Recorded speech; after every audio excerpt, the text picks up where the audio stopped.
All right, this is going to be an XSpace on American democracy as a proof of stake. SH hyphen T coin and Bitcoin, how Bitcoin fixes this. So we're going to break it down with the speakers panel and go through these elements about proof of stake. You know, is a bad coin, crap coin, and Bitcoin fixes this through proof of work, through a public ledger, and we're going to break down the elements. I got some guys coming in that are going to be new guy that I met. Speaking of American democracy, I'll do a quick little introduction on that. We had the election coming up this week with the American democracy side of things, and the Republicans are in control of the House, the White House, as well as right now there are 216 seats in the House. So if they get two more seats, then they'll have full control of the House. So it's definitely not over yet. Until the House is secured by the Republicans, they don't necessarily have control to do much. So if you want change, if that's if you believe that things got to change, well, then they would need to have control of the House, to have all three branches of the government to then pass bills like ending the Federal Reserve or ending the IRS or ending these 498 bureaucratic agencies, let's say cutting them down to like 99 agencies like Elon Musk suggested, where we just cut these agencies down, or taking all the companies, the agencies out of Washington, D.C. and putting them throughout America. So letting Americans take the jobs as opposed to these swamp, the people in the swamp down there. So these are all things that could happen if if Congress does get secured by the Republicans. And of course you got Trump in the White House, and the cabinets aren't all infiltrated with deep staters and who knows whoever else. So we'll see. But it's definitely changes on the horizon, that's for sure. But that being said, it's still not fixed because we got this proof of stake crap. Then we really don't have accountability, and that's why we need Bitcoin and the original Bitcoin protocol. So let's get started here in a moment. I'll pause it and we'll start up. I'll see you on the inside at the top. Dude, all right. What's up, y'all? Okay, this is Gavin Gregory. We're going to do the XSpace today. Last night I was watching the American politics, following it this week, and we have this, the presidential election where you've got three branches of government with the White House, and of course the Republicans took the White House now, and they also took the Senate, but what they haven't taken yet is the House. And so, in order to have a trifecta, they have to actually have all three branches of government to actually make change. Otherwise, you're in a quagmire of, legislation, nothing really getting done, and everything gets blocked by all the Democrat side in one of the branches in the House, let's say. So anyway, there's two seats left. So that's just the update on that, the American politics side. If they do get those last two seats, then, there will probably be a lot of changes in happening. It's going to be a huge change, I would imagine. At least from what we've read that the president-elect is promising to do. So we'll see how that plays out. But it's one of the topics of the space last night is I'm following John Harold, and he's the author of the devolution theory, which is a fantastic theory. If you guys haven't looked into it, and I don't know if that's YouTube friendly or not, so I'm not going to go too into it. But it's a phenomenal body of research that he's done. I think he goes by the name Patel Patriot, and so on X, and so he has a Substack and all sorts of research that he's done on all the laws. It's just a phenomenal body of work, and I followed him since the beginning when he published that paper. I think it was 2020 or 2020 or 2021.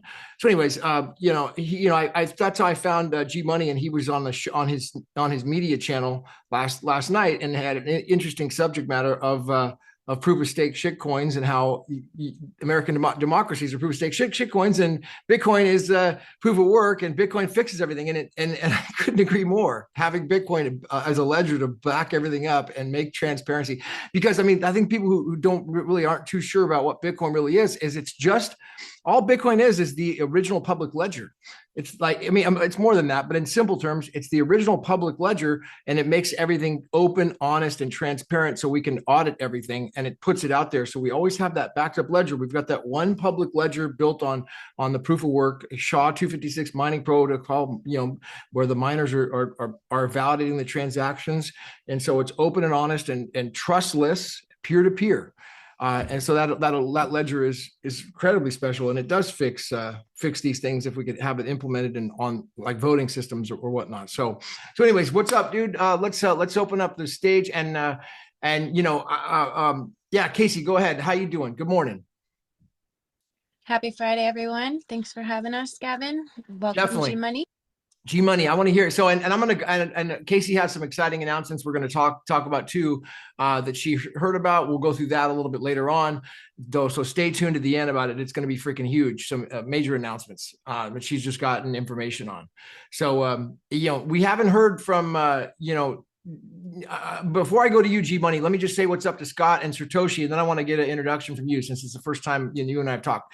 So Scott, 369 BSV, what's up, dude? How you doing? I'm good, thank you. How are you, Gavin? You good? Oh, I'm never better, man. I can't thank you enough for the last week. Those shows we did were freaking awesome, man. I mean, people loved them. Like 3,000 plus, 4,000 people. I mean, with the two shows, I think we had like 6,000 people watching them. So that was awesome. Thank you. Good to hear. Yeah. Thanks for doing this space as well. It's good to talk about voting and Bitcoin. You're going to be excited about what Casey has to share regarding the new announcements. So. It's just out. Excellent. I can't wait to hear. Yes, for sure. All right, Satoshi, man, how you doing? Good morning. Yeah, good morning, mate. I'm good. It's it's kind of like late afternoon here, like about just after 5 o'clock. But yeah, massively chuffed to bits that Trump won the election, mate. And then he's already talking about dismantling the deep state. Whew. Yeah. What's going on? Yeah, I mean, it's definitely an exciting time, and like I said, it's still not over. So don't everyone just celebrate, because again, without the House, he doesn't have the power that he wants. So he needs that House, and they're still counting ballots. They're still doing that right now, and there's two seats to go before they have control of the House. And that might be so, but even just to get voted in, I mean, imagine the amount of skullduggery that went on behind the scenes. With all those like postal ballots last time and stuff. And so all that shit still went on, and he still got the majority vote. So even winning that was massive.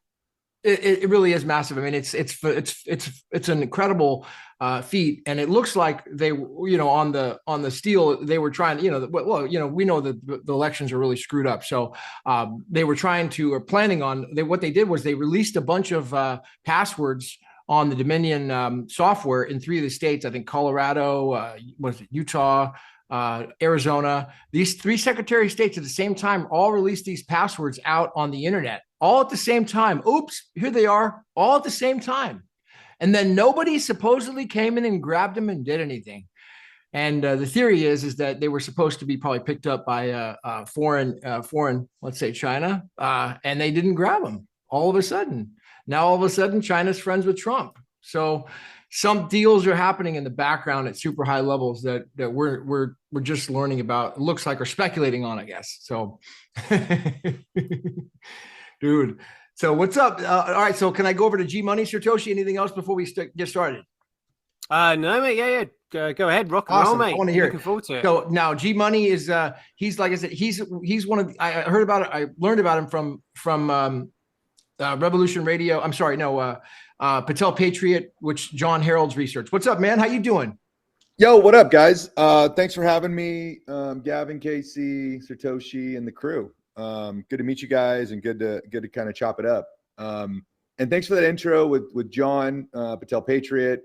So his research is based upon devolution, a continuity of government executive order that Trump put out before they stole the election in 2020, that basically kind of decentralizes command and control operations to certain military functions. Okay. And so why that's important is because that's kind of like the open source proof of the Q operation. Okay. So many of you guys have maybe heard of QAnon, Q, right? The mainstream media tried to do whatever they could to debunk it. However, within those drops, there's like mathematical proofs, right? And so I think a lot of Bitcoiners, a lot of crypto guys are like mathematical maxis. And so if you were to go back through like the 4,500 plus posts, there's a lot of disinformation, but there's also mathematical proofs built into a lot of those drops that are not coincidences. And you have, thousands of these that are on top of each other to where it's like, the same type of odds as like guessing a private key.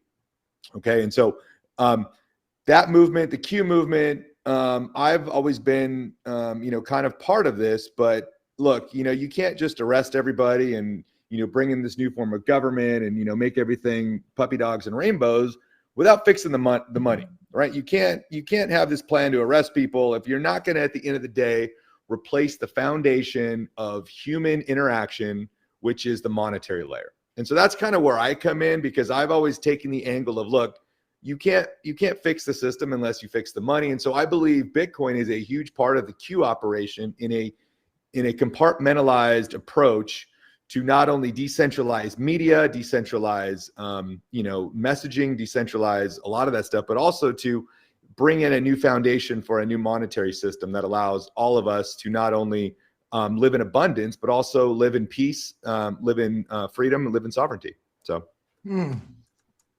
Brilliant. Well said. Good speaker. So I appreciate that. So John from his research, or are you guys old buddies, or how did you guys meet?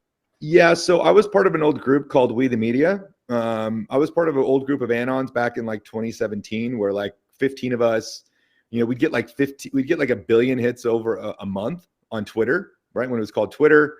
Our research based upon the Q drops, we were just researching, questions that were asked in the post. It was kind of like the Socratic method, where this anonymous person would ask questions. We'd go out and research it, and we'd find, the Epstein Island connections, the pedophile signs within some of the Hollywood people. And we would just post the information, and the stuff would go viral. And then a lot of us got kicked off in 2020 after January 6th. We were all removed. And then John kind of got introduced to us through some mutual Anons. We all went to Telegram. And then John started a media company called Badlands Media. That's on Rumble primarily. So if you guys are looking for the content, if you go to rumble.com, the YouTube equivalent that's got free speech kind of at the forefront, John has I'm part of a media company called Badlands Media. And in that media company, we're kind of like the Alex Jones of Fox News, right? Like, we're more of the conspiracy American type of programs. And so my show is called Rug Pull Radio, where I only hit really kind of the monetary crypto side of everything, and that kind of blends in the Q drops and blends in Trump and blends in all these different things, to where we believe that the Great Awakening is actually a replacement of the monetary system that is happening worldwide, and it's happening with the countries that need it the most, right? It's happening with countries that have the worst inflation. It's happening with countries that are the poorest, that are onboarding this technology. And then finally, 15 years later, America finally gets to onboard it. And you see Trump coming in as a big Bitcoin guy. And a lot of my research actually foretold Trump of being a Bitcoin maxi from years ago. And so that's kind of how I fit into the mix. And that's kind of how I found John. And so now I'm just part of his media company, and there's other shows on there as well. There's a Q show. So if some people are new to Q, there's a show called Eye of the Storm, where they literally every week go through all these old drops, so you can get familiar with what happened from like 2017 to 2020 with all of that information that came out during that time. So. Oh, nice. Okay. So that's, yeah, it is. I think a lot of people are probably pretty new to it, because, it was so said it was all BS, right, to the mainstream news. So, a lot of people probably haven't even looked into it, but it seems like the connection was made with Patel Patriot. Was like he made all he did the devolution connection, right? I guess he did all the research on the laws and made those connections, and now it's coming out to where it looks like it is actually true and correct. Yeah, I mean, look, the executive orders Trump signed are all open source, right? You can go look at the executive orders and look down deep. I think it's Executive Order 13961. That is the devolution executive order that talks about continuity of government. And so when looking at the Q drops, right, the Q drops were kind of saying there was this military operation happening behind the scenes that was basically, getting rid of bad actors, exposing corruption, and talking about how this new monetary system would play out. And you see things kind of like in the shadows that kind of happen. Like we see what happened with El Salvador, to where like, that country was completely overran with MS-13. And then like, all of a sudden they just arrested like 80,000, gang members and like took them to jail. And like, that's kind of a big leap to just be like, wow, this guy just, adopted Bitcoin and then like just arrested all these people. Like that doesn't really happen in a vacuum. That happens with major support in some levels of, possibly military type operations. And so, we believe there is this underlying like kind of bumpers for humanity to help kind of herd the sheep, off of fiat and into this new kind of foundation that we're all kind of like experiencing now. And as Americans, like, we're kind of arrogant to the fact that, we have the reserve currency. And so it's a little bit easier for us, but I think a lot of us are still confused by it. And, we're just trying to put the pieces together and game this out. None of us think we know everything. We're just trying to offer open source intelligence for the common people, for them to, look at it and make their own decision. So what's your Bitcoin story? So my Bitcoin story started back in 2016. I got rug pulled, funny enough, on my first transaction, trying to buy rare whiskey online, where a guy only accepted Bitcoin as payment. I got rug pulled. I didn't get my whiskey, but I was like, oh, this guy wants Bitcoin. That's weird. Okay. And I was a big Ron Paul guy. I've always been a huge Ron Paul in the Fed. Okay. So that's been like my caveat. I used to stack gold, and I'm a technology guy. And so I started looking into it. I bought every shitcoin that, was available out there. And then I got rug pulled in, 2017. And then it's like, oh, I probably should do some more research, and like started looking and going down the rabbit hole of Bitcoin. And those kind of worlds kind of blended when I was in Las Vegas and I got shot at, and my buddy took a round through the leg, and I knew what was happening on the mainstream media was complete lies. So I searched everywhere up and down to figure out like what the fuck happened in Vegas, because I knew everything they were saying on TV was bullshit. And so I kind of have a unique story, because I was into Bitcoin kind of first, and then like, that shooting thing happened, and I was like, whoa, wait a minute. Like, okay. And I ran across these Q drops probably like a month after that shooting happened. And so I was always kind of like, well, like these drops like make a lot of sense and it sounds really good, but like, I always knew the foundation was the money. Like you can arrest all these people. It sounds really good, but like, if you don't fix the money, like, what are you really going to actually do? And then, I was like, well, like there's this Bitcoin thing that seems kind of interesting. So these two kind of like, I guess, since they're both like anonymous people, could maybe be connected somehow. Right. And then I started doing more research about, how this all kind of plays into, where we're at today. I wrote a research paper called the Covfefe dig. And this dig is actually probably the single biggest proof that we have that all of this is connected. So I can literally almost prove on chain that Q, Bitcoin, Trump, Pepe the Frog, funny enough, Pepe the Frog are all connected in this intertwined kind of messaging game theory. And so it's unique. And it's all open source. And so like, I'll post it if people want to check it out, but I always encourage people to do their own research and don't take anybody's word for it. And like, let the data tell the story. And so that's kind of how I got involved in Bitcoin. And then I started like teaching people about it. It was my passion. And then, look, I'm a psychopathic Bitcoiner now, right? Like I didn't like actually like start my journey to end here. It was just people weren't saying what I felt needed to be said.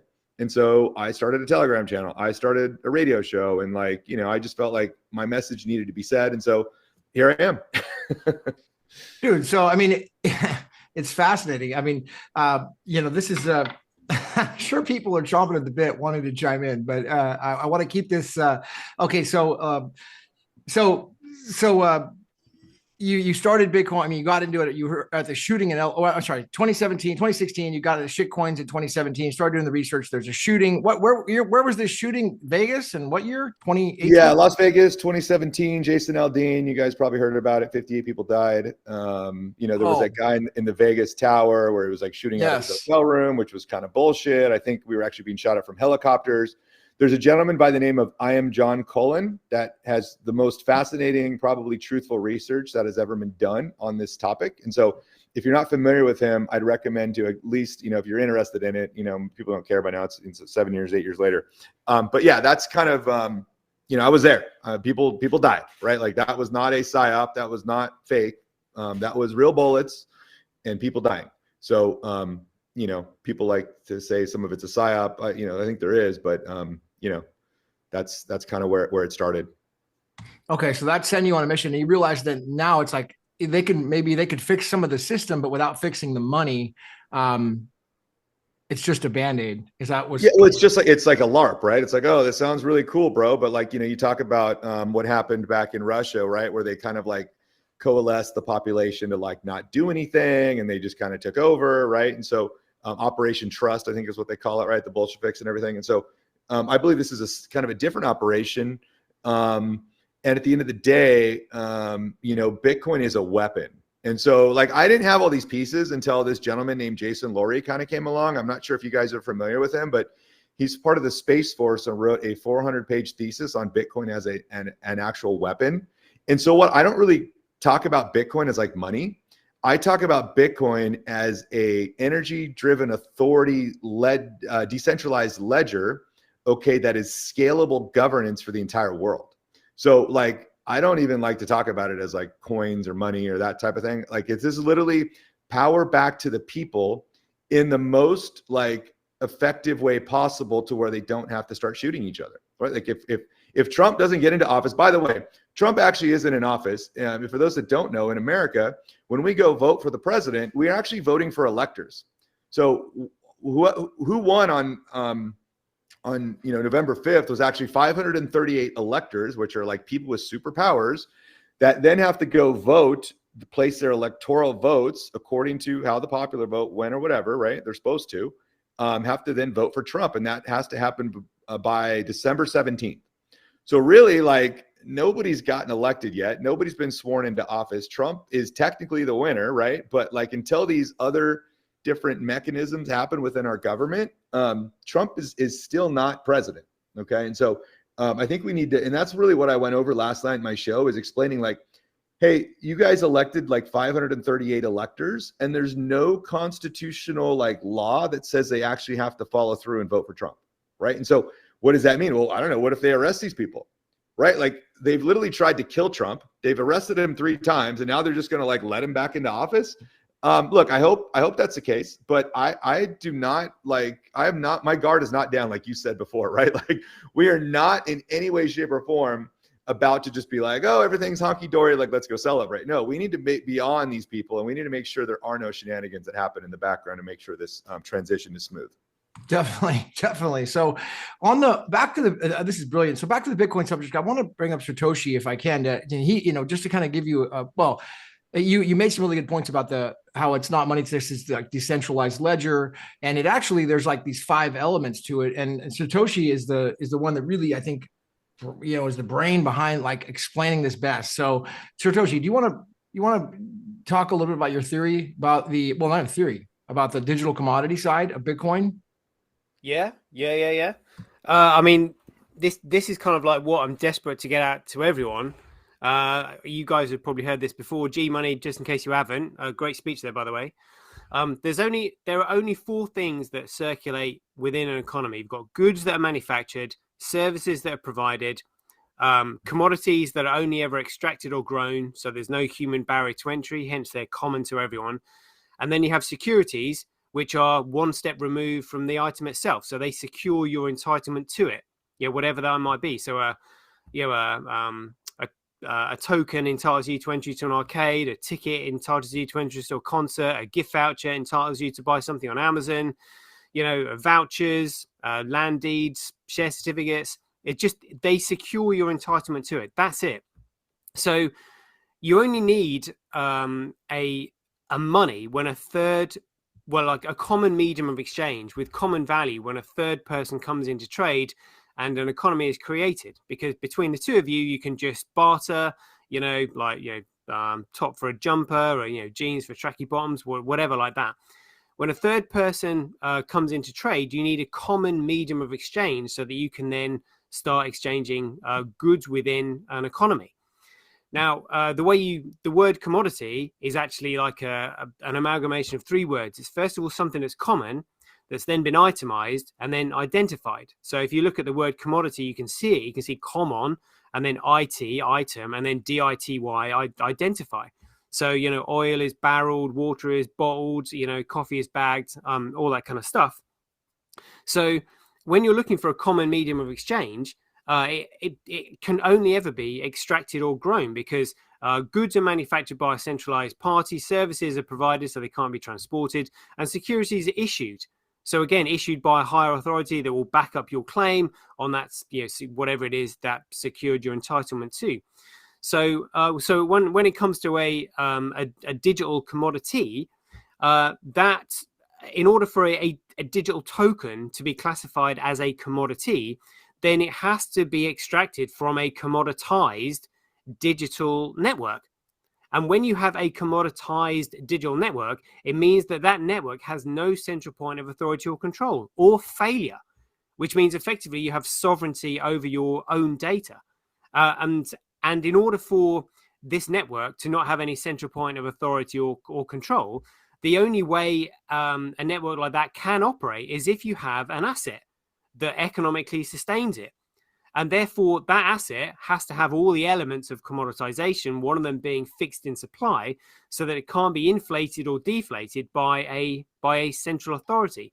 But effectively, a commodity needs, well, for want of a better word, it needs to be effectively infinitely divisible, so that it can be divided amongst everybody in the economy. Now, in order to give data value, then the value would actually have to come from the use of the network that the token came from. So you access the network by buying the token. That's where the demand comes from. So the five elements that just Gavin was touching on there, the first two are structural. So first of all, in order for there not to be any central point of failure, the network needs to be distributed, and each of those components have to be economically competitive to one another, so that they are not reliant at all. So again, if without competition, you simply get collusion and centralization. So that's where sort of proof of work comes in. And then after that, if there is any sort of criminal activity taking place on the network, accountability has to lie somewhere. So if there is still criminal activity taking place on a network that is globally distributed and economically competitive, well, accountability ultimately still lies with all those operations. Even though those operations are independent and economically competitive, they are all accountable for a criminal activity going on the network.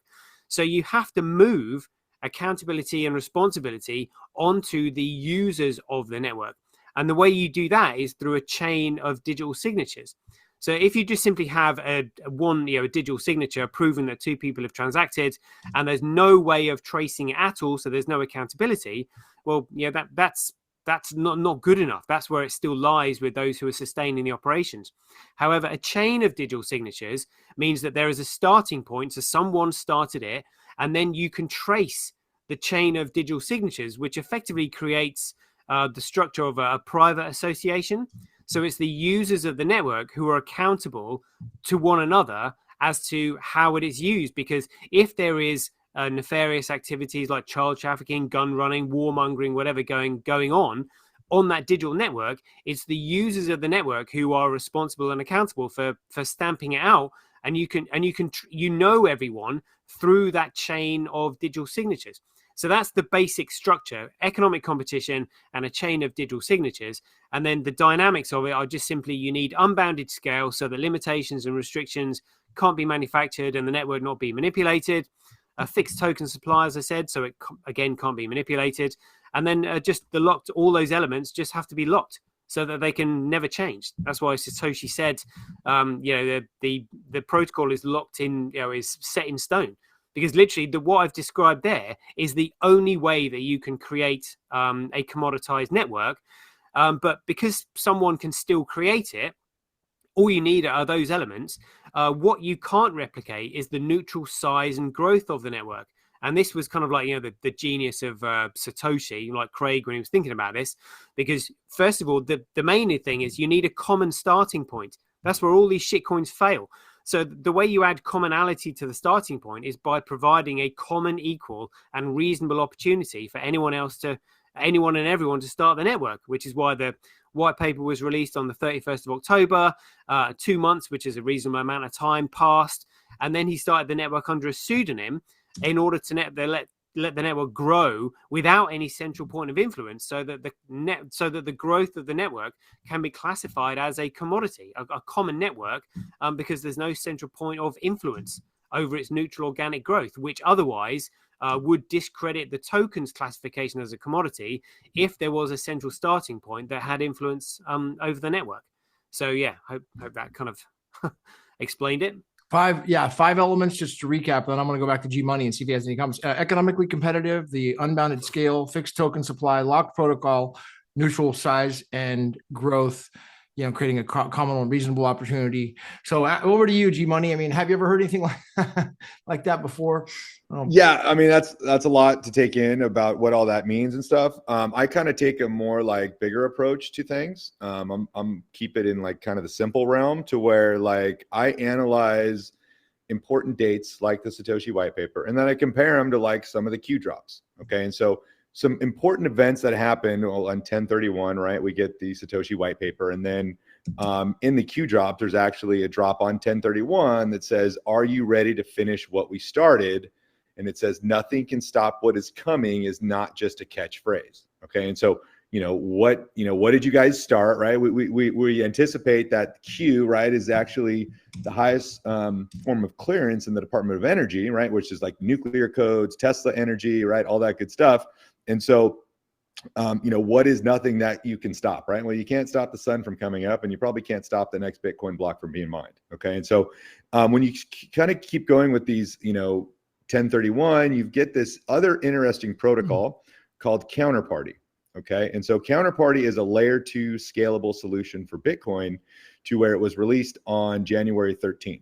Okay, so January 13th is another 113, and what happened was, this protocol was kind of like this immaculate conception, to where people would send their Bitcoin to this burn address, okay, and they were rewarded with this token called XCP. Okay, now XCP is just kind of like any other shitcoin. However, the only way to get this was to actually burn your Bitcoin, meaning that there was no ICO, right? There was no central kind of person that allowed people to actually produce this coin. The only way you got it is when you sent it to a burn address. Now, those that are familiar with the thermodynamics of Bitcoin, right? Understanding the property, the first law of thermodynamics is energy cannot be created or destroyed. What we have is an energy transformation. And so what that means is that the burned Bitcoin isn't actually burned, right? The Bitcoin is still on the ledger. Anybody can go look at it.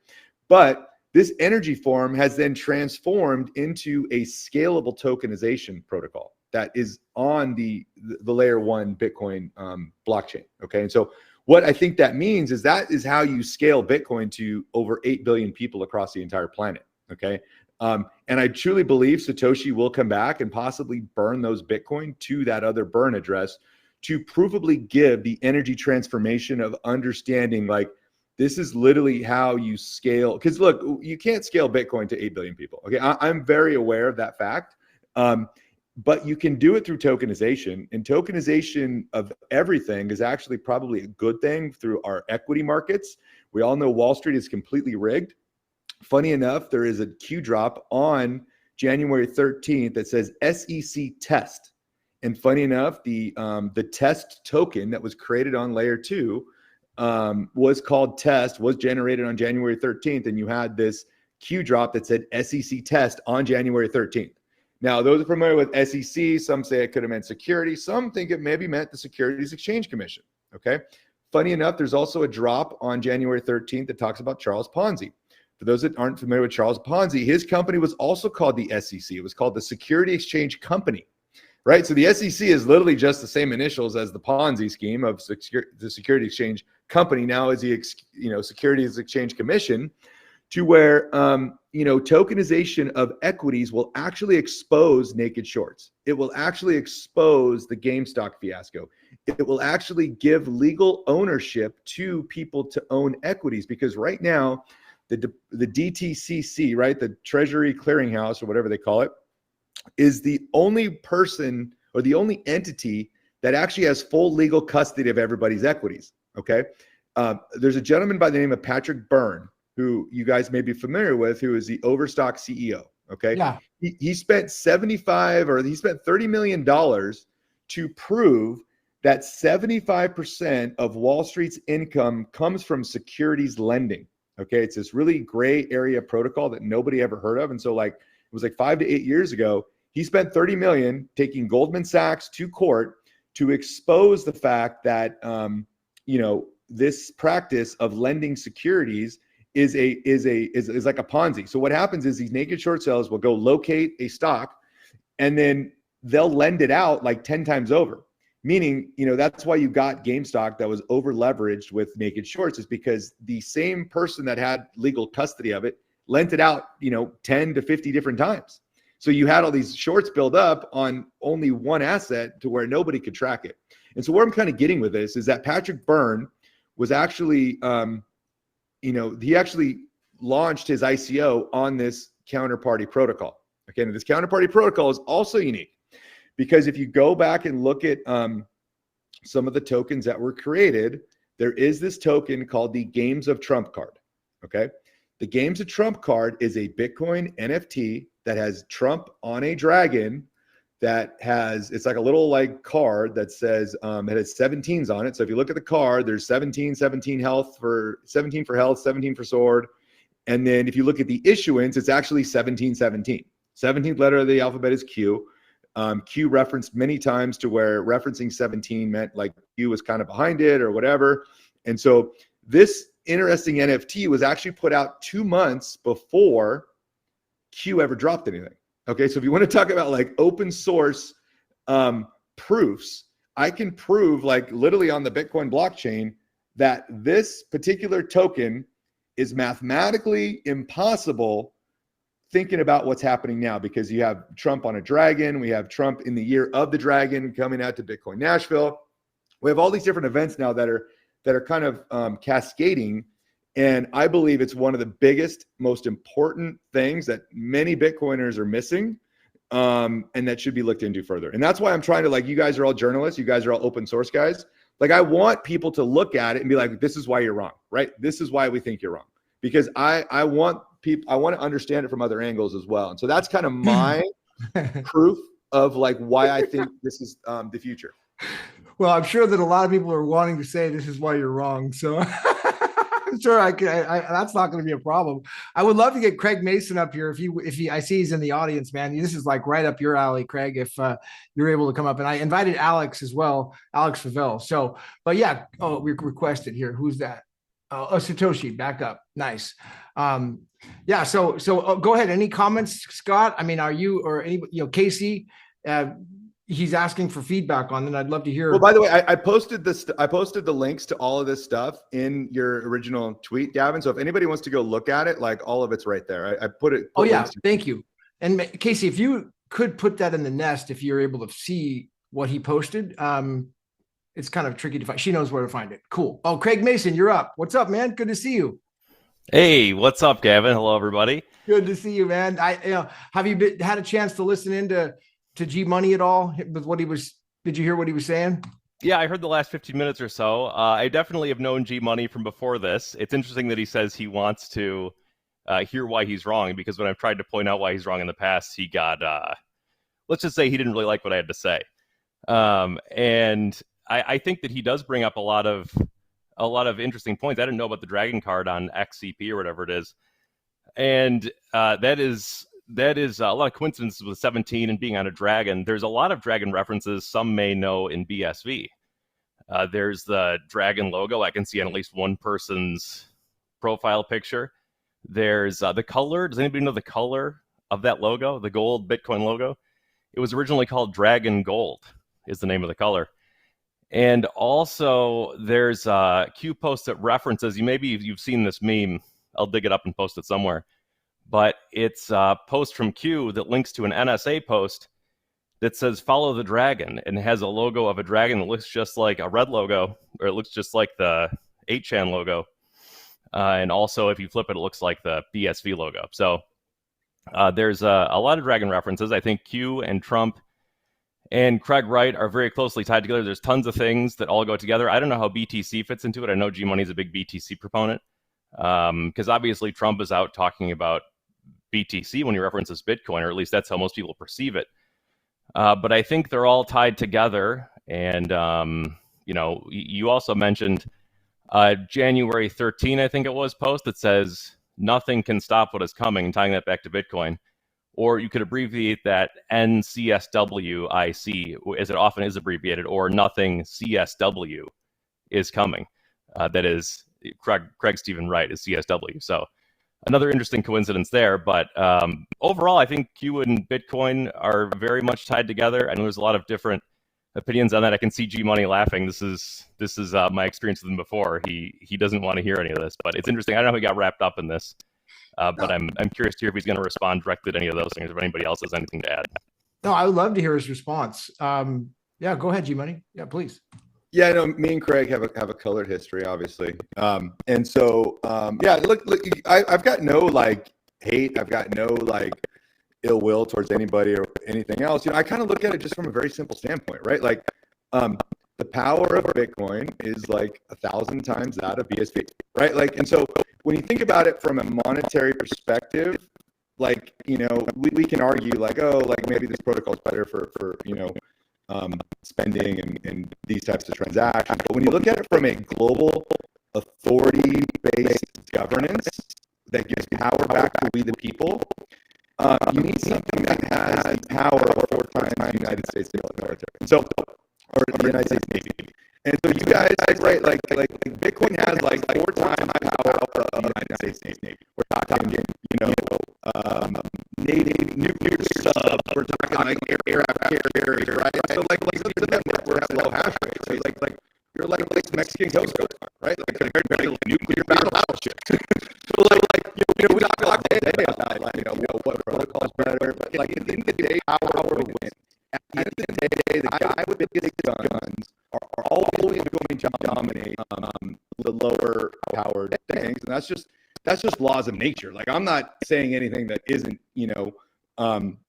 it's gone along with 14 billion years of actual just the growth of this entire world, right? And so power rules everything, and this is force. This is force power. So if I were to attack Bitcoin, all the power in the world could not put a dent into the hash rate of the network to overtake or change the ledger, right? And so the hash rate of other networks being so much smaller, that is something to where they could eventually attack and successfully, right, fork or overtake that network because of the small hash rate. So I don't like to get into kind of all the semantics about the technicalities about look, HBO didn't even prove Craig Wright was Satoshi, right? So I don't want to, and again, I don't want to make fun of you guys. I'm not here to troll. I'm here to just say, look, power rules all. Bitcoin is 1,000 times plus more powerful than any other network on the planet that cannot be fucked with. And so that's kind of where I stand. I'm going to be on the team that's got the strongest military, and good luck to everybody else.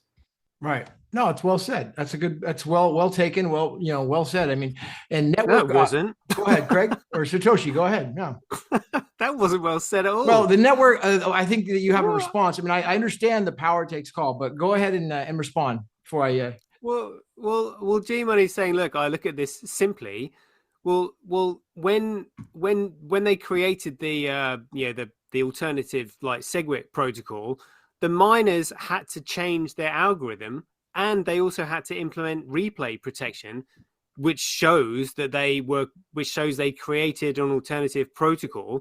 Plus the fact when you break the signatures on the chain, there's no, all accountability is lost. So you centralize it, and those who have control of the network have control of the signatures.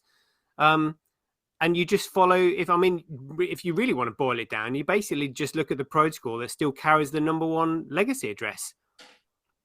So and all that, the miners just simply chase profit. They have no political they have no political desires in this, because their motives are purely economic. So all Blockstream had to do, which are the deep state, was collude with the exchanges to list their new alternative protocol as BTC, and the miners just simply follow it. I mean, honestly, it's not rocket science what they've done. It's hilarious if you can't figure it out. Look, I want you guys all on my team. I honestly do. I think you all are good people. I think you all are fighting the good fight. I just don't think you guys have read software yet. Like, to be honest with you, it is probably the most important document that has ever been written since the Satoshi white paper. Okay. When it talks about Bitcoin as a weapon system, as a global energy backed authority governance system. Mute, John. Yeah. Mute John for a second. Let him finish. Let him finish, and then we'll go to you, John. Hang on. And so, no, like, I honestly would really like behoove all of you to actually go and read that book. It's 400 pages long. It's not an easy read. Okay, but this is where like power and power projection and the domestication of the human species comes into play. And this is a very big part of what I think we're actually experiencing, right? Like, we're in a proof of stake network to where we give a small group of people the ability to make changes and make decisions for all of us, okay, because it's easy, right? We hand our power over to these electors, to these politicians that don't have our best interest in mind. And what happens is we give 1,000 people in America the consensus mechanism to make changes for 300 million Americans. And all you have to get is like 51% of those people to collude together to then actually screw over the voters. And the voters have no recourse, right? They can't vote harder. They can't actually, the only recourse they have is to take up weapons at some point. And so I literally call Bitcoin Digital 1776, to where if you look at it, the Genesis block in January 3rd of 2009 was actually put out on the same month and date as the counterinsurgency manual put out by the military. Okay, so for those that don't know, the military put out a counterinsurgency guide and nicknamed this guide Coin. They nicknamed it Coin. Funny enough, they put this out in January of 2009. And the definition or the abbreviation for Coin is actually a military civilian effort, a military civilian alliance taken to simultaneously defeat and contain insurgency and address its root causes, right? Root causes, right? Root of all evil, money. And so I believe Bitcoin is a digital counterinsurgency against the insurgents of shadow government that is doing these proof of stake protocols like elections, like Big Pharma, right? And so I think people need to like kind of have all this at least research it and look at it. But look, at the end of the day, I want you guys on my team. I'm not here to argue like Bitcoin versus like, honestly, I think it's kind of a waste of time to some degree, because like if one thing is like Mount Fuji and the other thing looks like a toaster, really, what are we talking about? We're going to talk about protocols unless Craig Wright can fucking sign the Satoshi block with his own freaking signature. Like, then we can talk, but like until then, like it's kind of just dumb to talk about. Okay. Why are you appealing to authority there, asking Craig to sign? I mean, I thought the whole point of Bitcoin was that we're free people able to do what we want. You mentioned that it's supposed to be like a new governance layer for humanity, but Bitcoin doesn't really have any governance. That's kind of the point. Gold doesn't have any governance. This is money we're talking about, not the reorganization of people. The governance is in the protocol. But go ahead. Sorry. Bose has his hand up. Go ahead, Bose. Alex, we'll come back to you. Bose, what's up, man? Good to see you. Hey, Gavin. Thanks for having me on. Can you hear me? Yeah, we can hear you. Okay. I just wanted to respond to now. Was it Gmoney or was it Gmoney who was talking about Major Jason Lowery's book? Or was that JPaps? Yeah, no, that was me. Yeah. Okay. Hey, man. So I will admit straight off the bat that I haven't read Major Lowery's book. I have sort of been paying attention to him, out the corner of my eye for more than a year, maybe 2 years now. And his basic thesis, as he says, like, it's a strategic imperative to control mining. Fundamentally, that's what he's saying. He's saying an American advantage, as far as I understand it, is he wants the MOD, no, not the MOD, what do you call it? The Department of Defense, the DOD, to make Bitcoin mining part of their like financial considerations. And that's a very interesting position. And kind of agree with him. I think it is probably a national strategic concern. But I do have my reservations come in when he backs the 1 megabyte block size, because I think he's suffering under laboring under an illusion, right? Which is more or less what you described a minute ago, which is we've got the biggest guns, we've got the biggest miners, so therefore we're no one can fuck with this network. But that's a major misunderstanding, right? On two fronts. One, it's the most expensive thing to secure, right? The most costly. But the reason for it being the most costly is so that you can see, so that the miners scale up into big public companies that can't hide. So it's what you're saying when you're saying, well, I'm going to go with the one with the biggest miners, right? The most powerful network. All right, fair enough. That's equivalent to saying, I'm going to take the heaviest guns I can find into battle. And it's like, okay, but the heaviest guns aren't necessarily the best guns. The heaviest guns just, essentially slow you down and make you a target. So that's the first major misunderstanding of, major misunderstanding of Major Lowry. It's not a total criticism, because he's not entirely wrong. You do need to take guns into battle, right? But the question is, do you take the heaviest ones that weigh you down the most? So can I just respond to that real quick? Because I powerful? think maybe I framed it wrong. Can I just Yeah. frame it really quickly? Back to Gmoney. Go ahead. Yeah. So I would just frame it as like Bitcoin being indestructible. So it's not really a weapon, right? Because it's defensive.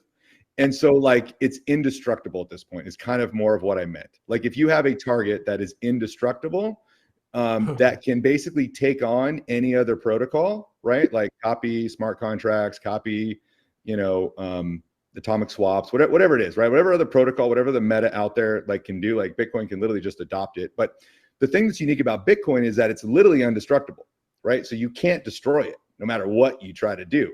And like, look, guys, destroy. I can't listen to this. Okay. Your own happenings are going to destroy Bitcoin. Okay. BTC. Okay. Yeah. Go ahead, John. Chime in. You want to go ahead, John? You're talking about the biggest guns and all this nonsense. Even the biggest guns, you need ammunition. You got to use a big gun. You can't use BTC. Let's begin there. Let's go on to the halvening. What? How? Well, you think this price of BTC is going to keep going up to the moon just because? You think people even right now are like not even interested in buying BTC because what are they going for? They're gonna risk $70,000 so that they can make up a potential 1x if the best case scenario plays out in every market. BTC it's a matter of time. It's its own enemy. The halvenings will cut the block subsidy. It's subsidized. The block will get cut in half again. There will not be enough to pay the miners. The chain it's gonzo. It's as simple as that. It's gonzo. And all this other rhetoric about us singing kumbaya together and holding hands. I'm behind the network that's going to work. I'm behind the network that can scale. I'm behind the network that can actually be used for something relevant. BTC is what? BTC is, let me buy some BTC.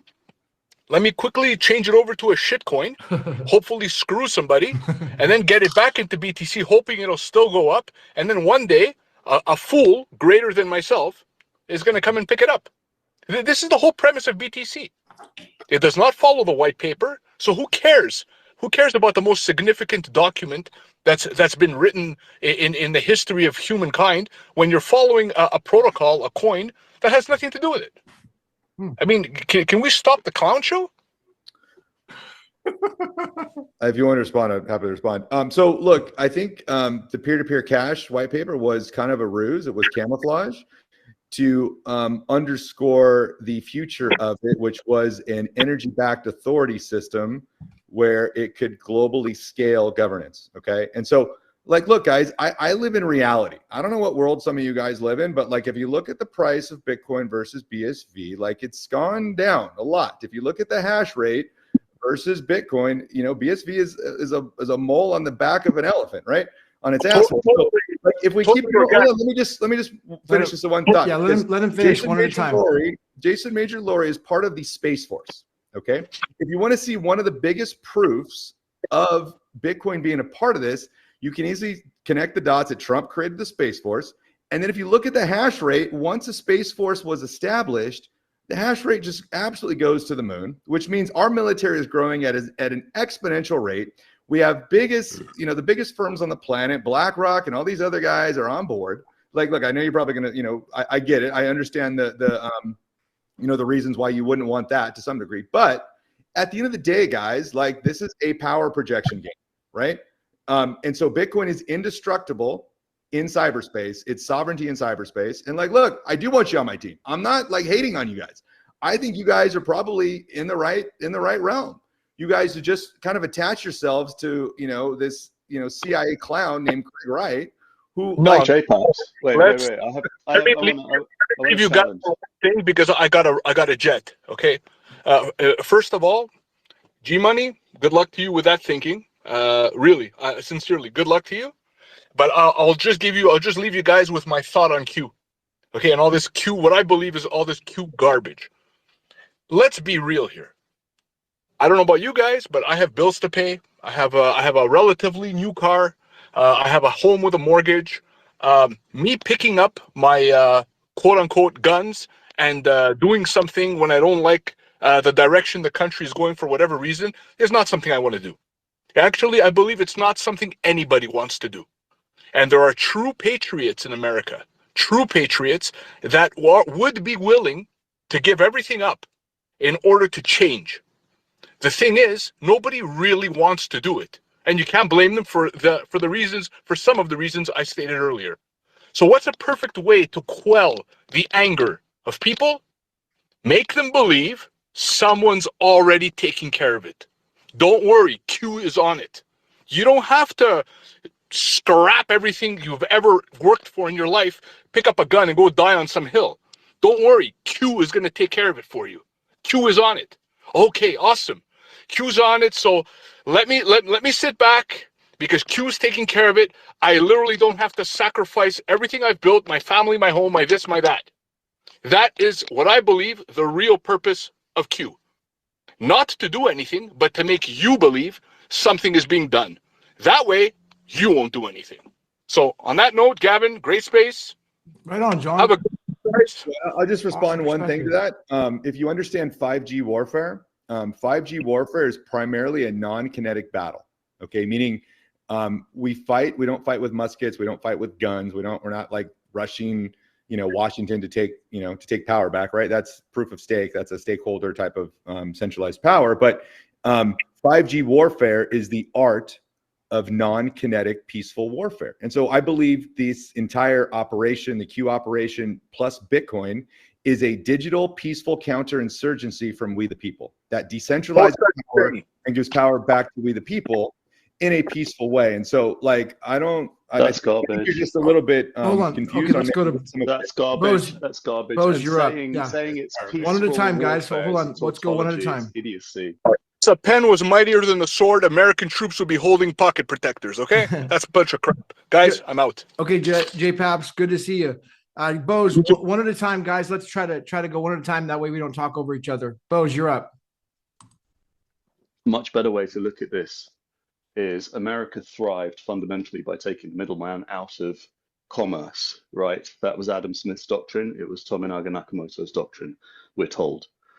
And the idea is that free trade returns the most wealth to the most amount of people if you get the fuck out of the way and let people trade with each other.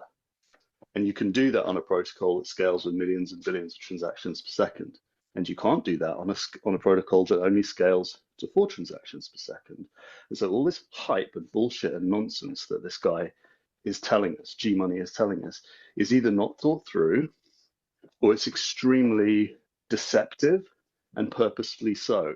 Because what he's essentially saying is American security rests on restricting this network and suppressing it to 4 transactions per second instead of millions of transactions per second. And why would he say that? Because he's infected by the American hegemony. Americans, maybe, including Major Lowry, are scared that if this technology actually scales and fundamentally facilitates and enables global commerce at a scale of 1 million or a billion transactions per second between people all over the world, then they won't get their cut. And all of this bullshit about, oh, it's freedom money and oh, it's an insurgency or it's a peaceful warfare is garbage. It's bullshit. Alex Favell. Yeah, I can't really remember why I had my hand up now. But there was a thought I had earlier about the size of the guns, but I think Bose makes a very good point in that, like, you know, you don't want the heaviest guns, you want the right tool, you want the right kind of guns for the operation you're carrying out.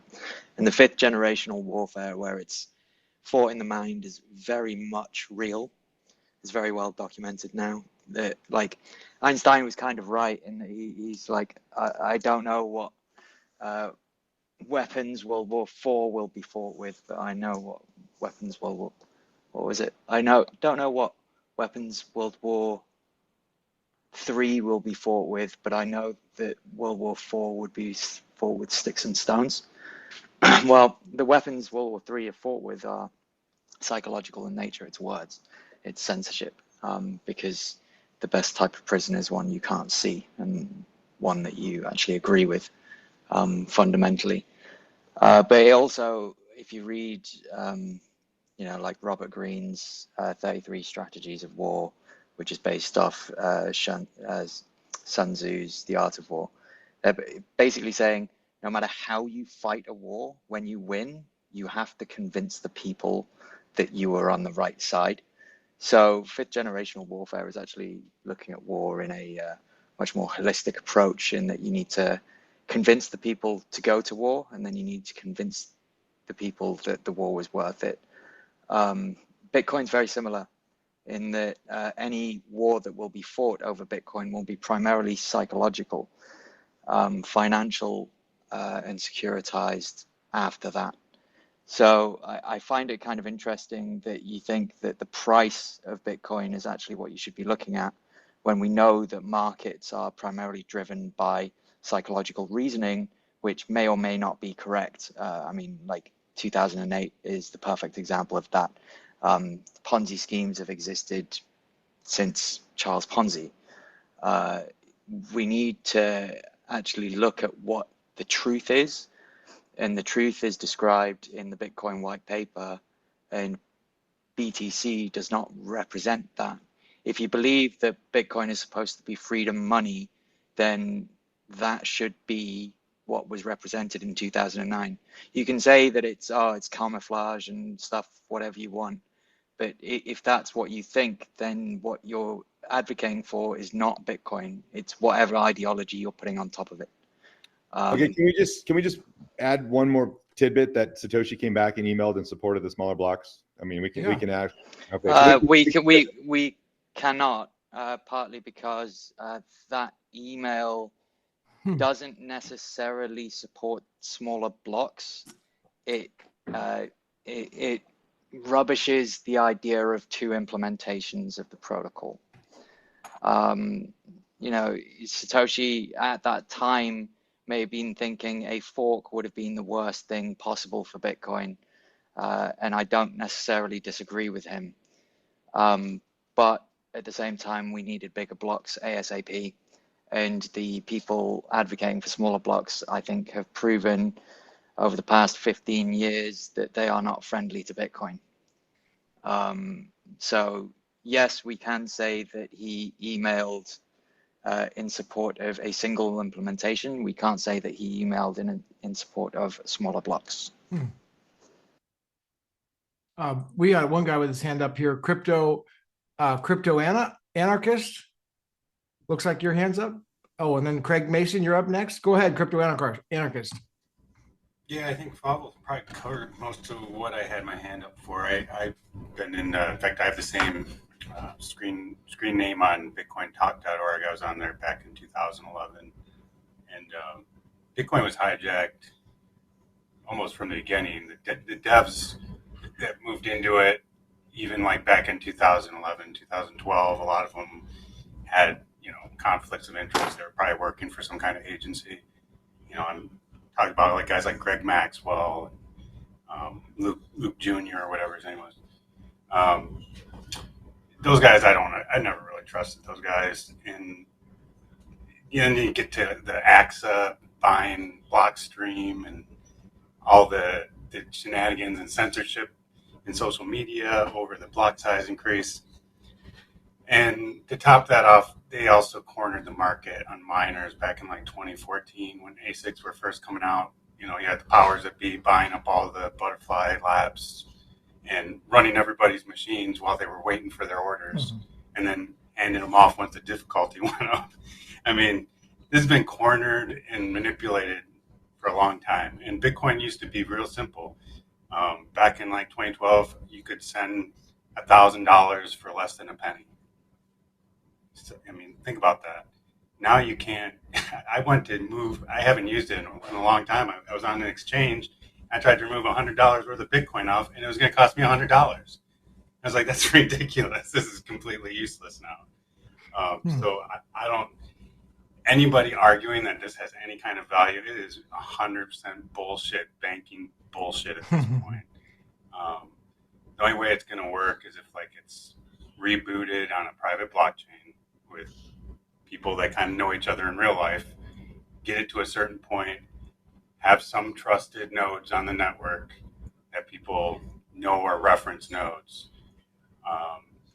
and build it over again. Now that ASICs are a little bit more ubiquitous and there's a lot more of them out in the wild, I think it'll be harder to corner the market on them anyway. So that's my 2 cents. Nice. Well said. Craig Mason, over to you. So I want to respond quickly to the idea that, and maybe I think Alex Favel already responded to this, but the important thing to know about Q is that it's the importance that is dropped in there many times is the point is public awakening. And if you don't think public awakening is important, you should go watch the video, The Story of Your Enslavement by Stefan Molyneux. You can find it on pretty much, I just searched for it on Rumble or on BitChute or even YouTube. I think it's on there. It's by Stefan Molyneux. He talks about how you have to see how they enslave you in order to stop them from enslaving you. I.e., it's not just guns, not the biggest guns, because that's terribly inefficient.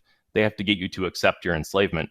It's like Goethe said, there's no one more hopelessly enslaved than those who falsely believe they're free. And that's, I think, a big, possibly the keystone of Q is that public awakening is their greatest fear. And I think that's what we're seeing happening. And on that note, I think it's also important, when you consider BTC versus BSV, BTC, everyone cited a lot of the flaws here. And it is very much like a Ponzi scheme because it's a situation where people have to believe the price is going to keep going up to think it's going to be a good system. Now, I know that Bitcoin in itself has a lot more to that, but BTC, the chain, versus BSV, the chain, if it is, it's the biggest elephant, and BSV is a speckle on its ass at this point. But that's a big, huge army that could run out of ammo, could run out of manpower. That doesn't mean it'll always be the biggest army. If you look in the long term, what's going to be the most sustainable, that I think you'll find you might find some flaws there. The idea that the white paper also is some kind of red herring about P2P cash not being important, that seems positively Orwellian to me. It removes the middleman from money. That's what made it novel. People have said it many times. There was digital cash before Bitcoin. There was online peer-to-peer cash before Bitcoin, but no one ever solved the Byzantine generals problem. And, when you tell that to most people, their eyes kind of glaze over. But I think when you really get down to why Bitcoin is unique, it's because it's the first system ever to solve that problem. And that's what allows it to have trustless peer-to-peer cash. So I think that to remove that from Bitcoin, you don't have Bitcoin anymore. Regardless of you say how we should scale it, if you get rid of Bitcoin's uniqueness to solve the Byzantine generals problem, it's not really that unique anymore. And one note on the problem of Bitcoin, in that you have this small cadre of developers who have infiltrated instead of invaded and changed the protocol, which is why we're having a lot of this discussion today. It's peer-to-peer cash on-chain versus off-chain Lightning Network, etc., on BTC. That's obviously a problem, a concentration of power you have there. There's also, and this is kind of an aside, but we've been talking about the Q drops, and there's someone referenced in there, I'm guessing a lot of you have heard of, Judy Shelton, who was Trump's appointee to the Fed in, I don't know, sometime in his first term. She never got confirmed, but she's she's written off by haters as a gold bug, but she has a lot of interesting points. And she has a video that was circulating around a few years ago where she says, I would like to take I'm a fan of the gold standard, and we need a rules-based approach, a level monetary playing field, and we can do it in a very cryptocurrency way. It gets you thinking about certain things about Bitcoin and BSV. But her new book that just came out, I think exactly a month ago in October, it's called Good as Gold. And it's a great read. Regardless of any Bitcoin details, it's really interesting. It's like, if you've liked Hayek or Hazlitt or any of those guys, it's on that level of really explaining economics in an accessible way. And in there, she talks about how you could have money referenced on some kind of asset. And she mentions Bitcoin. And she also cites, but she says one of the main problems with it is that it has this small group of volunteers and developers who are funded by who knows who, and it's going to, that's a big risk with it. So just wanted to give that book recommendation as well. But it's I'll leave it there. I think there's a lot to be desired with what BTC has to say. Yeah, Craig, have you read Software yet? No, I'm familiar with the concept, and on that note, these concepts were of proof of work as a costly signal have been talked about before. Mr. Lowry or whatever his name is, and be amongst Bitcoin and BSV circles before BSV was a thing. Yeah, and so the only other thing I would say is this kind of talk started off as American democracy, proof of stake shitcoin. They started off with elections, right? And so if we were going to secure sensitive data, the only way we can do that now is through encoded logic. Okay, so say we wanted to secure election data to make sure there was no rigging. We all know Joe Biden didn't get 81 million votes. None of us are actually able to prove our vote is legitimate on a public ledger that nobody can mess with. And so let's take, for instance, Bitcoin, not using it as a coin. We're using it as power. Okay, so what we can do is we can protect networks by charging them a fee to access the network. We can say, if you want to, come into this network, guess what? You get to charge a fee. And so what happens is this cost functionality that's built into Bitcoin is actually a protective layer in how we protect our air, how we protect our sea, how we protect our land, right? It's a power projection into cyberspace. And so what that means is if we wanted to secure an election, would you rather have a ledger that's backed by 4 times the size of the US military? Or would you rather have it backed by one Coast Guard on on a boat with a machine gun? And that's kind of I think the way we need to think about this, right? Because if we're not using this as coin, if we're using this as actually a digital governance, a data projection into cyberspace of how to protect data, how to protect networks, you're going to want to have the one that's got the biggest defense mechanism. You're going to want to have both. Wouldn't you want both? I mean, BSV is both. How is BSV insecure? There's never been a double spend. Why doesn't someone attack it? Well, here's the thing, Craig. It's 1,000 times more powerful. You cannot physically That's generate my enough question. power. I'm telling you, you cannot physically generate enough power to overtake the Bitcoin network at this point. In BSV, I'm pretty sure you can, right? You can spin up a small, nuclear power plant and probably overtake the hash rate of BSV pretty quickly. So I'm just saying, I think if we logically think about how to protect our data in the future, we need to have a network that has the biggest, most robust defense. And right now that's Bitcoin. Look, if it changes, I'm open to it, right? But I think we need to think in those terms versus the technicalities, the cult of personalities, all that stuff kind of goes out the window when we're dealing with power, right? We are dealing with power, end of story. If your power is less and you cannot protect yourselves, you are going to get overrun. That is just a fact of life and over 14 billion years of just natural freaking law. And so look, I hope you guys have a little bit of BTC, right? If you want to, you want to speculate with BSV, fine. I hope at least you guys have a little bit because I would hate for people that are in the good-minded space of freedom, sovereignty, and all that stuff to get, left behind. Okay, that was really good, Gmoney. Thank you. So, okay, new speakers on stage. Who do we got with their hand up? Oh, let's see. Anybody added? Oh, Bose, you want to come back up? Craig, did you want to respond? Alex has No, got his hand I'll leave it up as there. well. Okay, 3-6. Scott, you're up, dude. Good to see you. Alex Favell's got his hand up. Oh, okay, Alex. Yeah, cheers. Gmoney, the security of Bitcoin, I think needs a rework in the way you think about it. So from the BSV perspective, the security of Bitcoin is the fact that it's public. And what that means is that if you want to double spend on the system, cause reorgs, steal people's money or whatnot, you have to claim it publicly. You have to claim you're attacking publicly, basically. And that is a bit of a problem because a attack is illegal. It's a dishonest actor working against the goodwill of all the other participants. So in essence, the reason why Bitcoin is immutable is just because it's public. It's not really got anything to do with the hash rate.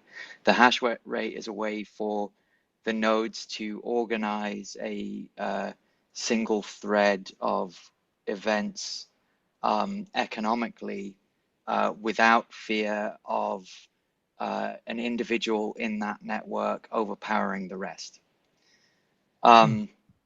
for their own betterment. And even if it is for their own betterment and they are successful, they have to effectively claim the money publicly. So when it moves, obviously everyone's like, oh, well, this is the money of the attacker. You know, as soon as it moves, if you receive it, you know immediately and you can report whoever it was. But that's kind of not really the point. The hash rate is kind of a misnomer. It's necessary for the organization, but it's not necessary for the security. At the end of the day, they're both public, and securing your information in public is very difficult.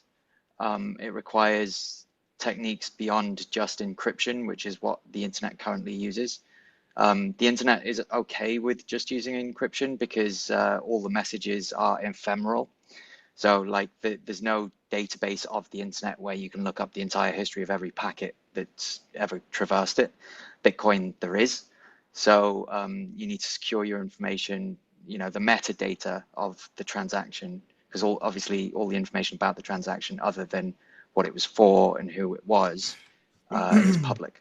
So back to the let me just chime in. Back to the idea of this American democracy proof of work stake. You know, proof of work is a shitcoin with American democracy, and Bitcoin fixes this. I mean, I think his Gmoney's point is well taken on the fact that it's a okay. Let's just say in its surface view, it's the biggest thing, so it seems the most secure, I guess, on the surface. So on the and looking at it that way. So I guess to his point, why is it not? I mean, if you're Donald Trump or these people in office, it looks without going deep into it, it looks the best on the surface because it's so big and powerful. So I mean, that is that's also a one-sided lens, though. You could say the biggest one is the one with the most transactions.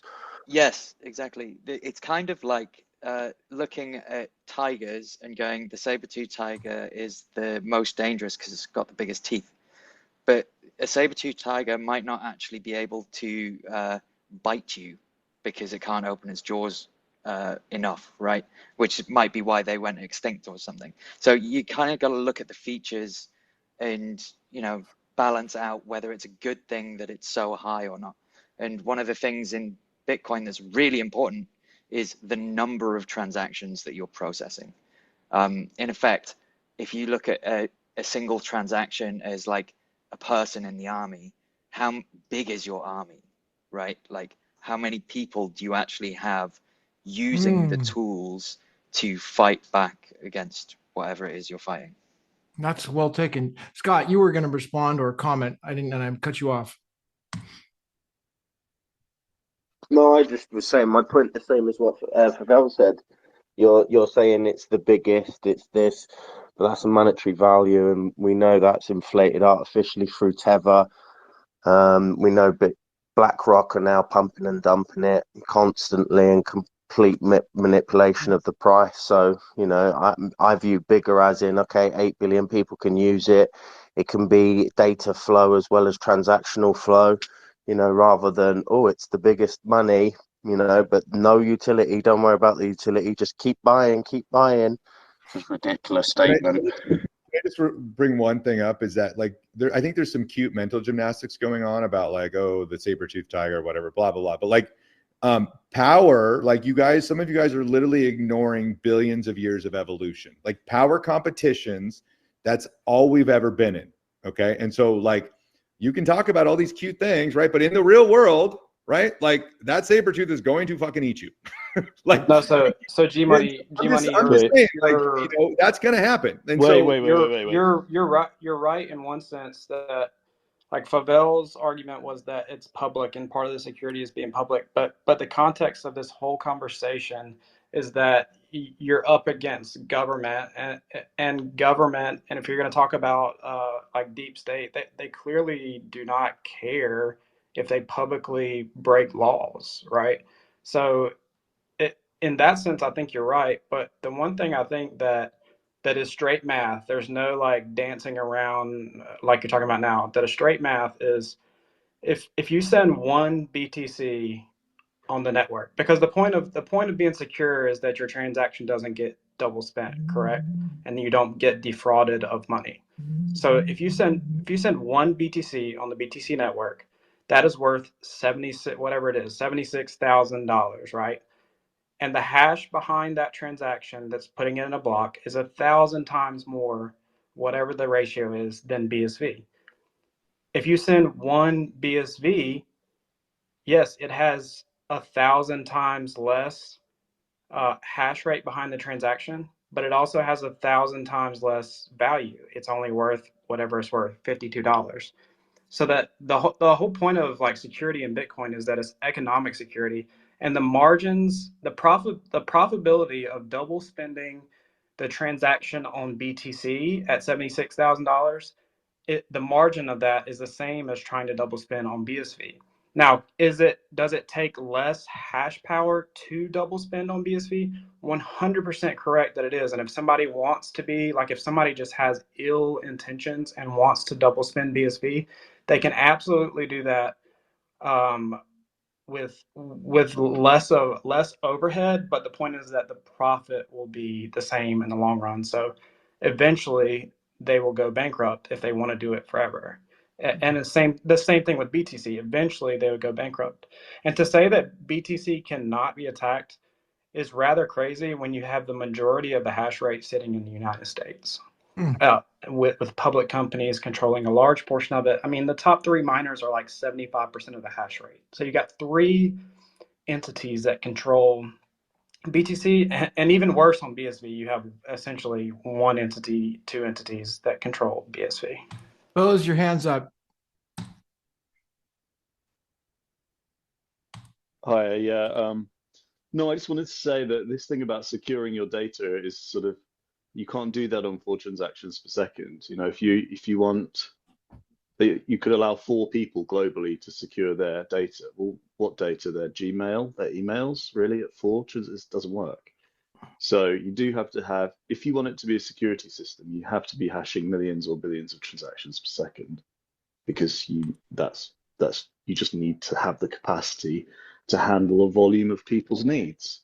And from a security perspective, the economic security is really the important argument. So if you go to the bank and you take out a £10 note from the ATM and they charge you £500,000 in a withdrawal fee, well, that's not economic security.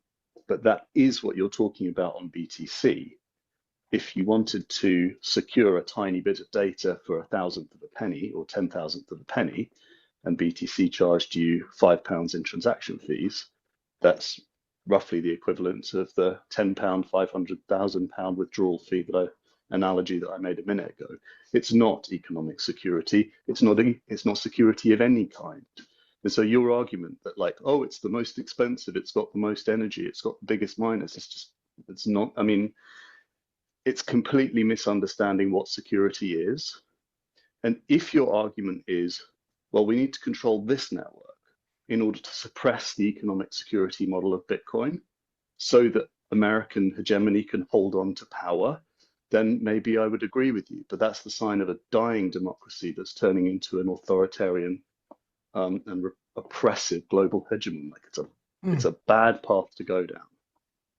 Interesting. I mean, what about, why not just do, I mean, Gmoney, you made some interesting points about doing a layer 2 solution. I think you mentioned, and I wrote it down, it was like, which was about actually using economic power, which I thought was well taken. Where you said you actually have to spend your Bitcoin to get to the layer 2 solution, which would be a form of a proof of work. So, right. Did you want to? Proof of burn is what it's called, layer 2 counterparty. And again, that's where I think like the biggest Q proof probably resides. And so guys, like, again, a lot of my research is based upon mathematics and like coincidences, right? And so like, look, when I was going down my crypto rabbit hole, I've looked at everything, right? I looked into every single thing out there. And like, if we're truly going to have a global scalable foundation, we need to have tokenization, because you guys are right in the fact that Bitcoin does not scale to 8 billion people. I completely agree with that. However, if Bitcoin is not just merely a coin, if it's merely more of a global governance, energy-backed authority ledger that is immutable, okay, then we're talking about something completely different, and we can transact with stable coins. We can use tokenizations. There's so many other avenues that we can use, but we can secure the base layer in the freedom for humanity to make sure it's unfuckwithable. And that's my— hold on. We're fundamentally not saying that it doesn't scale to 8 billion people. We're saying the opposite. We're saying it does scale to serve 8 billion people on layer 1. So you've got us completely wrong. Okay. Well, anyways, I appreciate Gavin and his, his hosting abilities and being fair and honest about everything. And, it's a fun conversation. I don't, again, I want you guys all on our team. I think you guys are all good people. I think we have some differences, but I'm happy to talk and, whatever, invite me back. I'd be happy to join. Yeah. Thank you, Gmoney, for coming in and giving us your time today and giving us, a given perspective. So, that's the idea, is that I don't know everything. And, I really appreciate. And I don't claim to either. And I don't claim to either. Yeah. I mean, and so, this technology is new and it's highly, tech, friendly. So when it comes to the nuances, it's it takes expert opinion, to be honest. I mean, I'm a legal guy. So when it comes to this stuff, I'd be calling expert witnesses and be like, okay, expert witness, tell me all about this, because that's why I think you guys would get some interesting insights if you read some of my research papers that like actually relates to open source blockchain being like part of the proofs. And so like read them, and if they're interesting, cool. But I think you'll get some insight out of that, Gavin, that you may find a fresh perspective on. Absolutely. We'll put it up. Casey will put those up in the nest for everyone to take a look at. And well, thank you, Gmoney. You're welcome to stay on, and I'd like to just bring up a couple of other topics as well here while we're here, and feel free to stay on and chime in if you like. Thank you for coming in. So one of the things, Casey, you mentioned, is the, okay, let me just comment a couple of things that are unknown here. Is the regulatory side of all this, because some of the things that I think the BTC or the block size war is missing is that, we do have a regulatory framework that already exists, and part of it is civil, part of it's criminal, and the civil side is run through the patent offices internationally, UK, Japan, and then of course the United States. And so when it comes to moving forward on projects, they look to that, whether it's regulators or whether it's large business or enterprises. And, one of the things about, tokenizing elections, well, they have to, really look toward, well, what property and what inventions are already patented so that we can't step on other people's property. And when I started researching that side of things, I just, it became clear that one entity had completely covered the whole industry with patents. And I mean, it was unmissable, so whether those are all sound or not, I don't know, but, it's definitely something to consider. that they are there. So, but yeah, I wanted to just go over. Casey, did you want to bring up that what is it? Yeah, I would really love to bring up one other topic that Yeah. I don't feel got enough attention today, and appeal to Gmoney's activist side when it comes to, democracy, which is the rule by the people. And I think it doesn't take a very hard look at the internet today to see that a lot of people are being censored. And as a mother of a vaccine injured child, that's how I found my way to Bitcoin, because I started creating content and I started getting kicked off Facebook and grounded, and I couldn't go live and I couldn't build my presence as a content creator. So it caused me to start looking into, Steam It and all the different things that were coming up in the crypto industry, like Presearch and FutureNet. I'm sure you've heard a lot of those. Those were all scams that I lost lots of money in. But I eventually found my way to BSB and the micropayments that you can earn for creating content on some of the platforms that enabled content creators to own our data and earn directly, for what we were contributing to the internet peer to peer, which really appealed to the activist in me of how we can take our power back online. And so that's kind of why I lean more towards BSB, because I feel like the BTC camp are the people that are censoring the internet. If you really follow the money up to the top of who's pulling all those strings, it's the same people. So the activist in me is what keeps me here. And I just really think that, maybe if you had gotten a chance to play on Lament or Twitch or Streamanity or some of these platforms that enabled you to put a podcast episode up there and charge 5 cents or $5 or whatever you wanted to charge, that would, really help you understand the difference in how BSV is going to actually be the plumbing of the next evolution of our internet. It's not just about the money, and it really empowers people to be able to transact with each other directly, globally, and that's what we need to restore power back to the people in a democratic way. So, the other thing that I wanted to mention that Gavin was alluding to there was that the passing off case witness statements page is live, and I did add it to the nest. And Gmoney, if you're not aware, there is a ongoing case where Craig Wright is suing the BTC Core developers and partnerships for the wrongful passing off of BTC as Bitcoin. So long-term play that might not be, as stable as you make it out to be.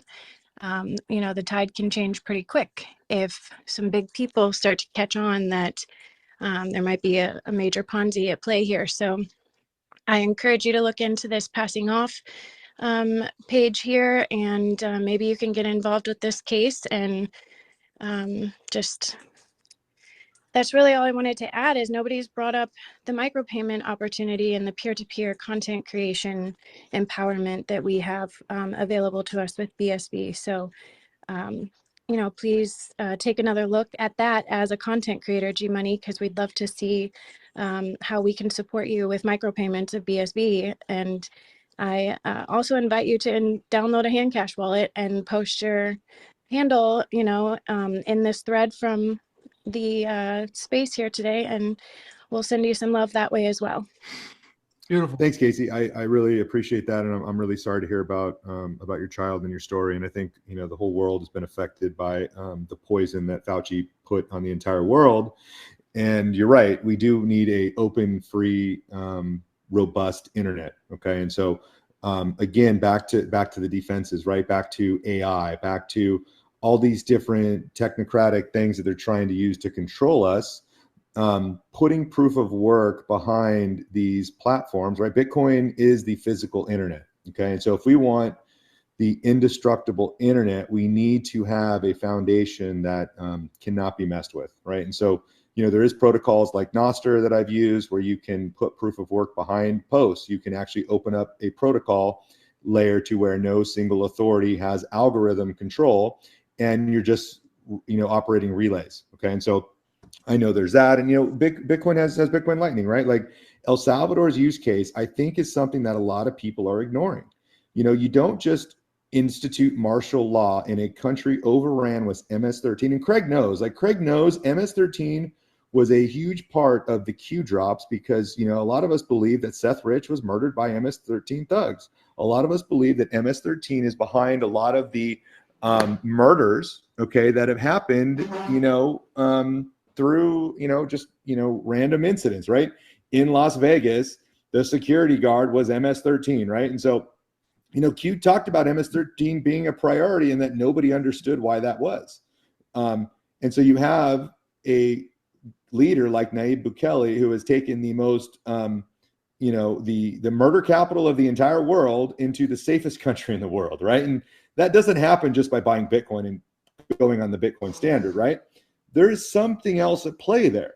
And if you read my dig into the Covfefe dig and you understand 1111, Nayib gave us an 1111 numerology hit when he had his Tucker Carlson interview. He said that he applied to multiple different factions in their political process and that they all either closed up or were trashed overnight, and that at 11:11 p.m. he luckily got into one political party that allowed him to stay and didn't collapse overnight, and he became president. Okay, and so I think Craig even agrees in some of the stuff that Trump was probably installed in 2016, and that the elections process and devolution has been taking place ever since. And so we look at these things and we look at an example to the world. El Salvador literally means the savior. And they've adopted Bitcoin Lightning. They allow people to spend in Bitcoin Lightning, which is another second layer protocol. And so I'm not trying to convince you guys. I'm just trying to offer another point of view and to be like, maybe we should look a little bit deeper into some of these things that have happened, right? I'm all for people making money and doing things online. I think it's a great way that we connect with each other. But at the end of the day, like, we need to have something that has a foundation that cannot be broken, that cannot be messed with by a small group of people. And that is, why I advocate for why I do, is because I want to live in a future of freedom and sovereignty that no small group of people can change. And that's Beautiful. really what it's about. Nice. So you're, Hands up, Joe. yeah. So Gmoney, you're kind of offering a handout or building a bridge, and because we have a lot of like similar interests and similar beliefs, which is kind of abnormal in the space. So just to take advantage of that, like one of the things you said was, I hope you have some BTC because I wouldn't want to see other freedom-minded individuals be left behind. So what is your biggest concern for us? Like today, we're all using BSV. We're transacting freely with no intermediary, whatever, no government control. What do you see as your biggest concern that's going to stop that? And I'd like to share my opinion on the flip side of that as well. I mean, I don't think anything's going to necessarily stop it. I just think over time, like, the energy that's spent is going to get less and less valuable over time. So, that's kind of what I think, is I think, there is a definite plan. Like, I don't think anybody like theorized that BlackRock would start buying, thousands of coins a day, right? Like, none of us had that on our bingo card. And look, if you look at who actually owns the Bitcoin, BlackRock doesn't own it. Who owns it? Coinbase, right? What's Coinbase's ticker symbol? Coin, right? Counterinsurgency. Why did Joe Biden veto a bill that allowed banks to custody their Bitcoin?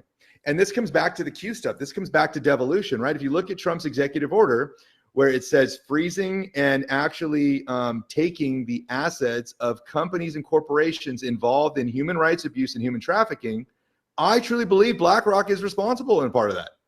And if they don't have access to their Bitcoin, but they're buying it at a crazy pace, what's to say that this devolution doesn't kick in at some time? And, the DOJ knocks on Coinbase's door and says, hey, BlackRock is involved in all this fraud. JP Morgan, right? They had a boat full of cocaine. Like, these guys, these bankers are not here to help us. And I believe that there is some plan in the background that will eventually either confiscate or perhaps, whatever happens, right? Possibly to that degree. So that's kind of where I think this may go. And that's why I think there's something else going on that maybe most people are missing. Joe?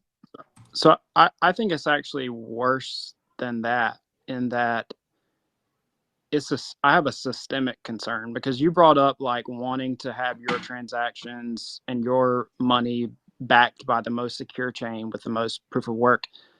And I agree with you. Like I want my transactions to have the most proof of work behind them, regardless of the whole argument about profit and economic viability, right?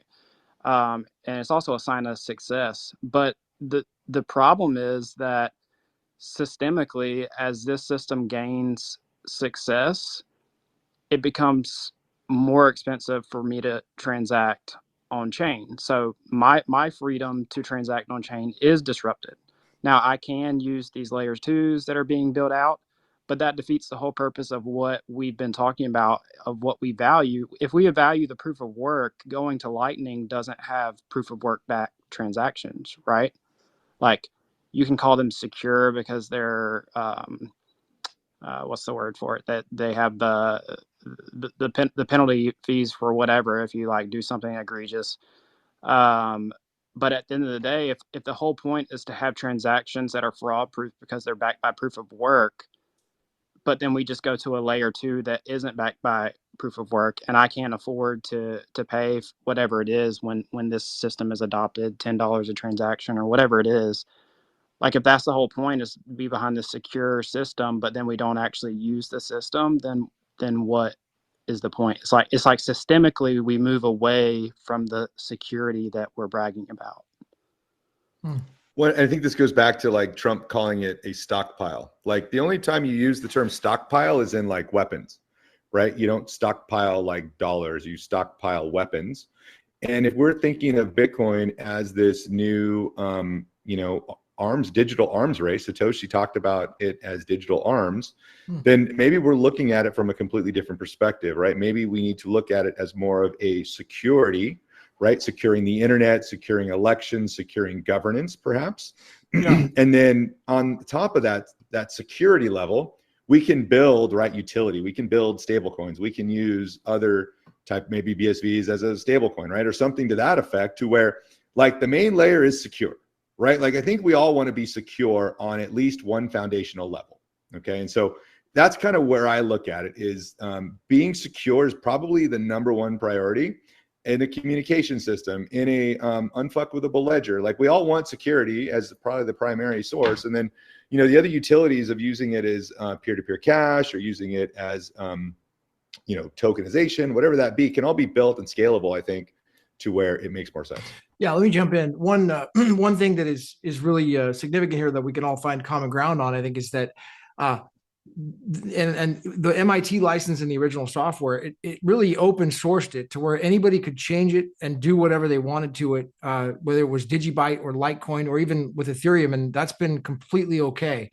But it really, what this new case and it all comes down to is just one thing, and that's just the naming rights.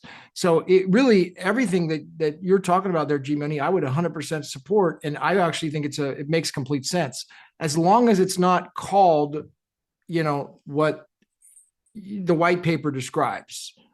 Because that white paper uses that word Bitcoin, and then that's what's there, and then something else. So I think that's what this big case is going to come down to, is just the naming rights, and whether, all these other protocols are great. I think it's fantastic. And if Trump or the U.S. government supports that type of protocol and it's called BTC, that's absolutely great. And I have no objection to it. I think that the public has a right to know that, if they're buying something, they're buying it. That's what they're getting. The name, should be whatever's described from the instruction manual.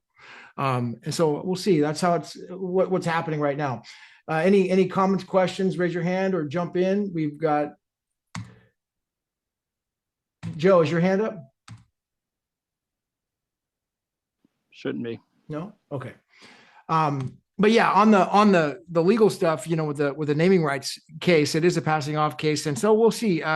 It is an all or marbles, type of thing, but a lot of people are going to find out about it. I mean, I think one of the interesting analogies is that MicroStrategy stuff that I don't know if you guys saw that from the beginning in the history.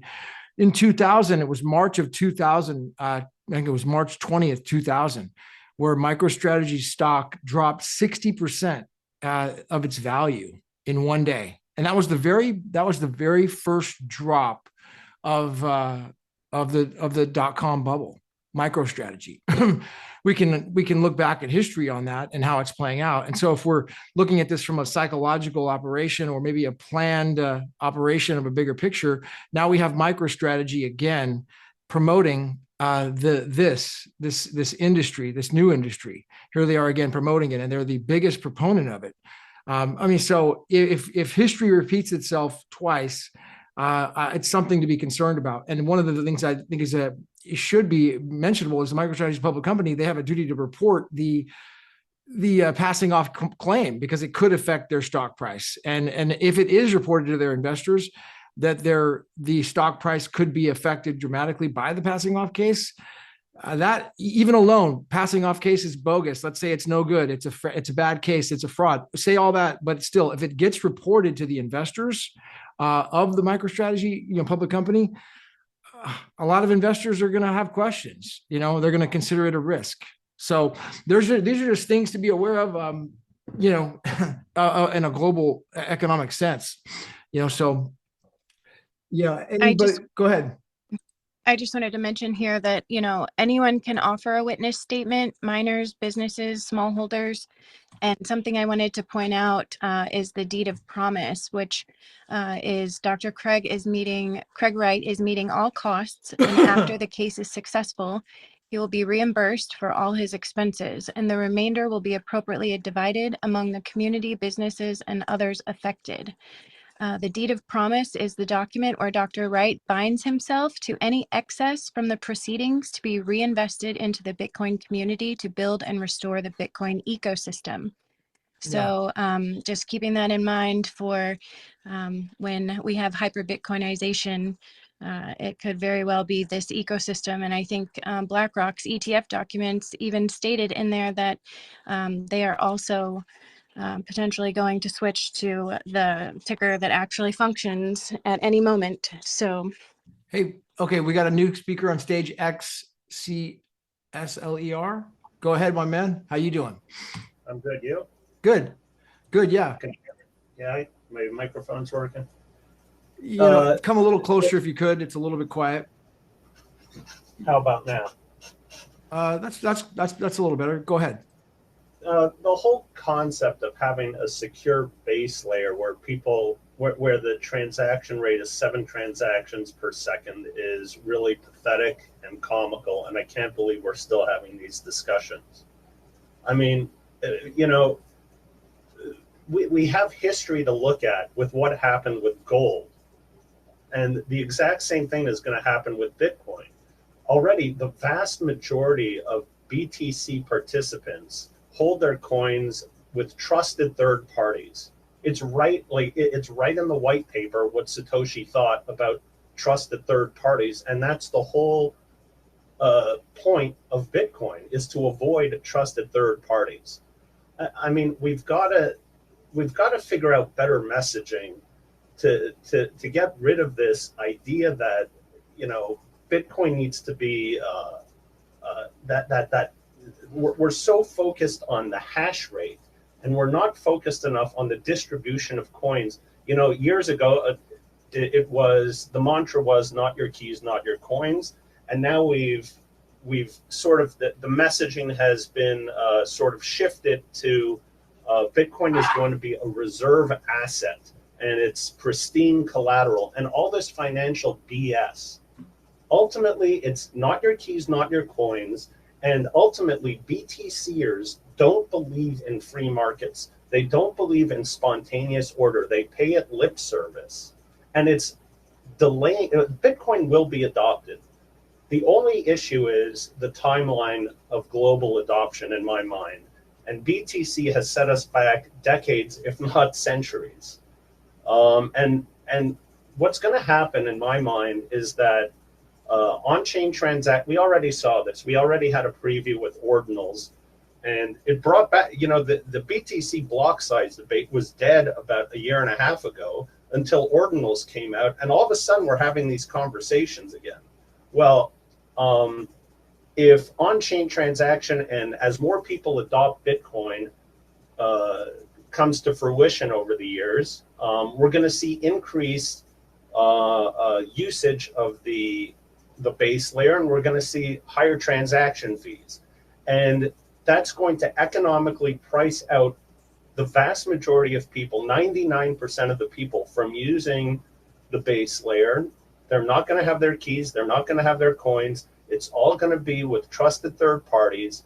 And oh yeah, we'll be able to audit all those Bitcoins, but we're not going to be able to audit the liabilities of these of the people who are holding of the trusted third parties that are holding those Bitcoins. And you know, what's her name from Custodia Bank? I'm blanking on her name, but she was worried about rehypothecation. And she was right on the money with rehypothecation, and that's what we're going to see. We have no idea how many liabilities and the liability asset mismatch is going on with these ETFs and with Coinbase, and these banks, these Bitcoin banks, can just inflate the liabilities. Yeah, sure, we can audit it and we can know that there are 20 million or 21 million Bitcoins circulating, but the liabilities could be 40 million, 100 million, who knows? And then what have we gained? And oh, the hash power could be in the exahashes or whatever comes after exahashes. It could be 1 trillion exahashes, but who the hell cares? No one's using the chain. So ultimately, you know, BTC is going to undergo another crisis. And I don't know how it plays out, but hopefully these guys, instead of paying lip service to free markets, they understand that the block sizes have to be determined by free markets. You have to remove the cap. You have to trust spontaneous order to figure out the right trade-off between medium of exchange utility and store value utility. And you just got to go back to basics. You got to go back to Friedrich Hayek and read that shit and understand it and not be afraid to implement it. And even, you know, I like BCH too, but they put in this stupid freaking ABLA crap, and they don't even trust the free market. The ABLA cap, I just found out, can only allow that chain to scale 2x. Over the course of 1 year. I mean, that's freaking pathetic. Look, I have concerns with BSV2. I don't know what this whole deal is with the, digit asset forfeiture, or what's the word I'm looking for? Digital asset recovery. Digital asset recovery. Thank you. That worries me a bit. I assume that even with that in place, if I don't give my keys to anyone, if I don't share my identity with anyone, that my coins can never be frozen. That's my rudimentary understanding. I don't know if that's correct, but anyways, it's just very frustrating, to hear BTCers, uphold the free market on the one hand, but completely misunderstand it when the chips are on the table and with the most vital aspect of Bitcoin at stake. And okay, rant over. Nice. Craig Mason, any comments from you? You've been listening patiently here. No, I don't think I have much to add. The micropayments is an underrated thing. I'm glad you brought that up, Casey, because I don't think you can have that on BTC. And there's a lot of people who make a lot of money from ad revenue, which doesn't align the incentives the way that micropayments do. And another thing that, I think you mentioned this too, Casey, is that the censorship is so much greater. The opportunity for it is so much greater when you have centralized payment processors. I've created a lot of content in my day. And if I saw someone tweet the other day, if you're making good money from content creation, there's not a good chance that you're being totally honest. And, like people like Joe Rogan make a ton of money and they bring some really great ideas. I'm not trying to slag him off totally, but some people just can't help but be totally honest with what they see, and they tend to get banned. I mean, I was haven't made a ton of money from content creation, but I got banned from YouTube, PayPal, Venmo, Cash App, pretty much every single one, Patreon. And peer-to-peer cash allows that to happen, to not happen. So that's a huge difference that I don't know. Can Lightning Network do that? Your right to transact was taken away from you? Yeah, on all those for platforms. talking openly about things? Yeah. Wow. So and that made it so I couldn't spend as much time doing it. You know, it was a lot of people. I mean, I'm sure a lot of people see a lot of content creators making a lot of money. And that can be done, but you have to a certain extent, play ball. And if you are really going down the rabbit holes and really saying what you thought, you got mass banned. Almost everybody did who was, you know, talking about Q mainly. It was I think what triggered a lot of stuff in 2020, but, you know, vaccines, all kinds of stuff. That's why X is so unique. And I don't know what the payments are going to run on X. That'll be interesting to see. But without that trustless system to send money to people and sell, you know, if you think about, for example, live streams, you know, if you're live streaming to 1,000 people and it costs, let's say, 10 cents an hour per person, that's $100 an hour per person, whereas your ad revenue is not going to be anything near that. And yes, you can have people support you via Patreon, but that's hard to get people to sign up for $1 or $2 or $5 a month. If it's micropayments, it makes it much more smooth. There was a platform briefly on BSV. It never really went anywhere. I can't remember the name of it, but Daniel Krawitz and I had a podcast on there, and we never had more than, I think, 20 viewers at most. That might even be an extreme exaggeration. It might have been like 10 or 15. But the amount of money we made per viewer was in total quite small. But, you know, I think it cost 10 cents per podcast. But, you know, if you scale that up and instead of 10 or 20 views, you get 1,000 views, it's $100 per podcast. It's not that hard to get 1,000 views on a video or podcast. And that can only be done on BSV as far as I know. So I'll leave it there. Well, let me just jump in on the content creator side of it, because that I think is the big elephant in the room that people aren't aware of. The content creator industry did more just on one platform than the whole NBA last year. So, and when it comes to marketing, you know, why I think that Bitcoin, whether it's BTC or BSV or the original protocol, you know, doesn't really need marketing, because the content, you know, if there's a protocol that content creators can make money on peer-to-peer, then the content creators are the biggest marketers, you know, on the internet. And it's just a matter of, you know, will that happen? Is there going to be a protocol where the content creators can get paid directly from their fans, where they don't have the intermediary withholding their money or banning their content, like it happened to you, Craig? Say, you know, you can't say that to your fan. You're not allowed to say that. Well, that's my fan. You know, he's paying me.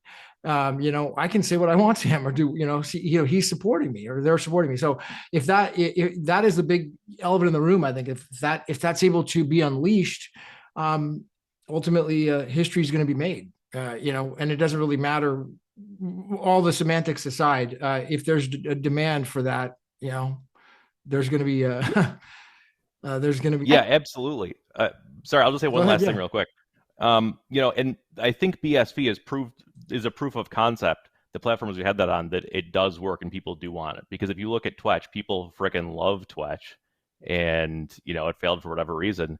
But, you know, there was some posts on Twitch that just from a, you know, 20-word post or 140 character post, whatever it is, would make 5 or 10 or 20, or I think there was one that made, you know, several BSV, and that's on a very small platform. So it's been proven on BSV that it's a great system. It feels totally different, and it's just a matter of getting out in front of people. So I really hope that Elon Musk is going to do that to Twitter, but we'll see. Yeah, one thing that is coming that people may not be aware of is the stable coin, because when there's a stable coin for microtransactions, and then if there's a frictionless onboarding system, because most people don't want to be buying all this stuff and buying, you know, it's just too complicated. We tried it the other day. It was like 45 minutes to onboard to a platform as a brand new, fresh person, KYC, and we're just buying like $1. Just wanted to buy $1, $2, and it was like 45 minutes, and even then it was another 48 hours. So, you know, if that is you know, if that is solved, which you know, if that is solved, where you could onboard in minutes or less and just buy $1 and not have to buy crypto. If you want to buy crypto, fine, but just get into the stable coin. okay, and then transact with your favorite creator or fan, back and forth. There's just there's a lot of things I think that are going to happen in 2025. One of the things I wanted to ask you, Craig, is you remember how the old post that I think Satoshi had shared it. There was posts with Craig Wright wearing that orange beard or the black face mask. Then I saw that same black face mask on a couple of YouTubers or Rumble people, and they were involved in, what is that black face mask thing? You're talking about the white skull? The white skull, yeah.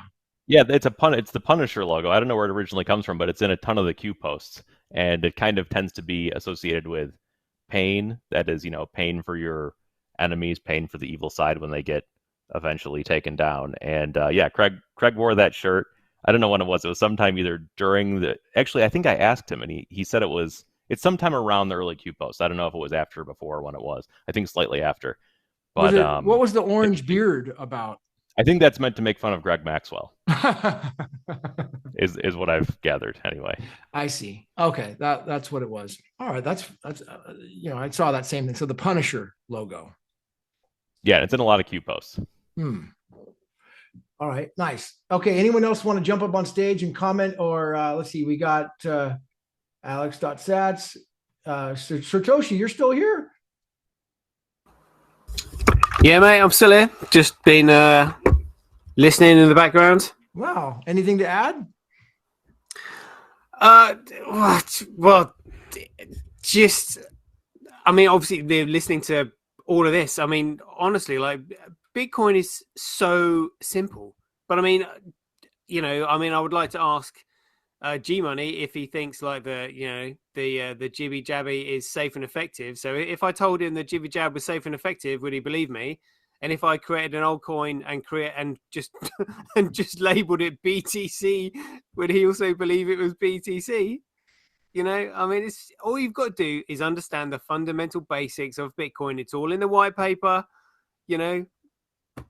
That's it. Like, Bitcoin is BSV. And all the deep state have done is subverted the protocol twice and made the ticker symbol change. That's it. That is it. Yeah. I think we lost Gmoney a while ago, guys, but. Well, does anybody want to give me it's helpful to, I like having him on, like someone like him on here, because getting his perspective is very valuable, in my opinion, to seeing where things are coming from. Well, I guess a better question would be, is it your opinion here, guys, that he is actually totally compromised, and maybe that he's just being paid to say all that by those people? Is that what your opinion is? Or is it something that he actually believes is the best way to go? He's looking at the hash rate, mate, because he doesn't actually understand what Bitcoin is. Like, he's going on about, it's got all this power, thinking that computing power somehow, but the computing power is just simply put into solving SHA-256 in order to win the block reward. That's it.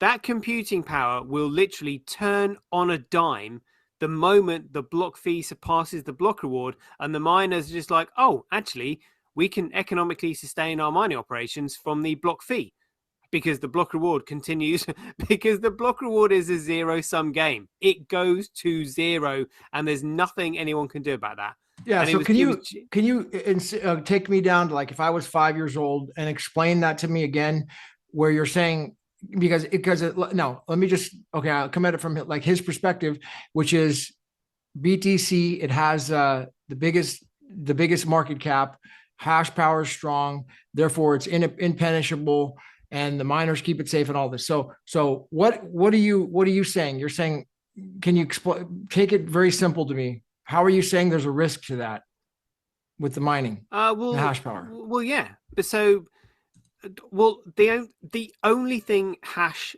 rate does is try to solve find SHA-256 in order to win the block reward. That's it. It doesn't actually do anything other than that. Literally, that's all it is. And all the deep state Blockstream had to do was collude with the exchanges to list their alternative protocol as BTC, which would then take the market price with it, and the hash rate follows. That is it. But there is no utility on that alternative coin that they've created, because it can't do anything, because it's a centralized project. It has no value to anyone else because it's a securitized project.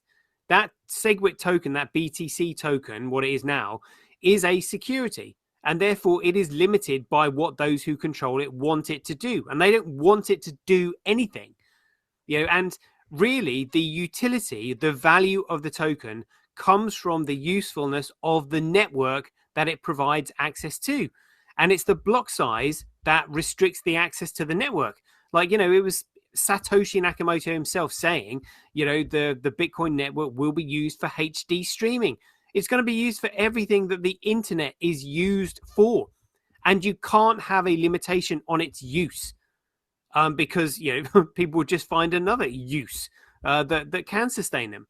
But same for, he's just looking at it as a purely transactional network rather than a common digital network which will replace the internet.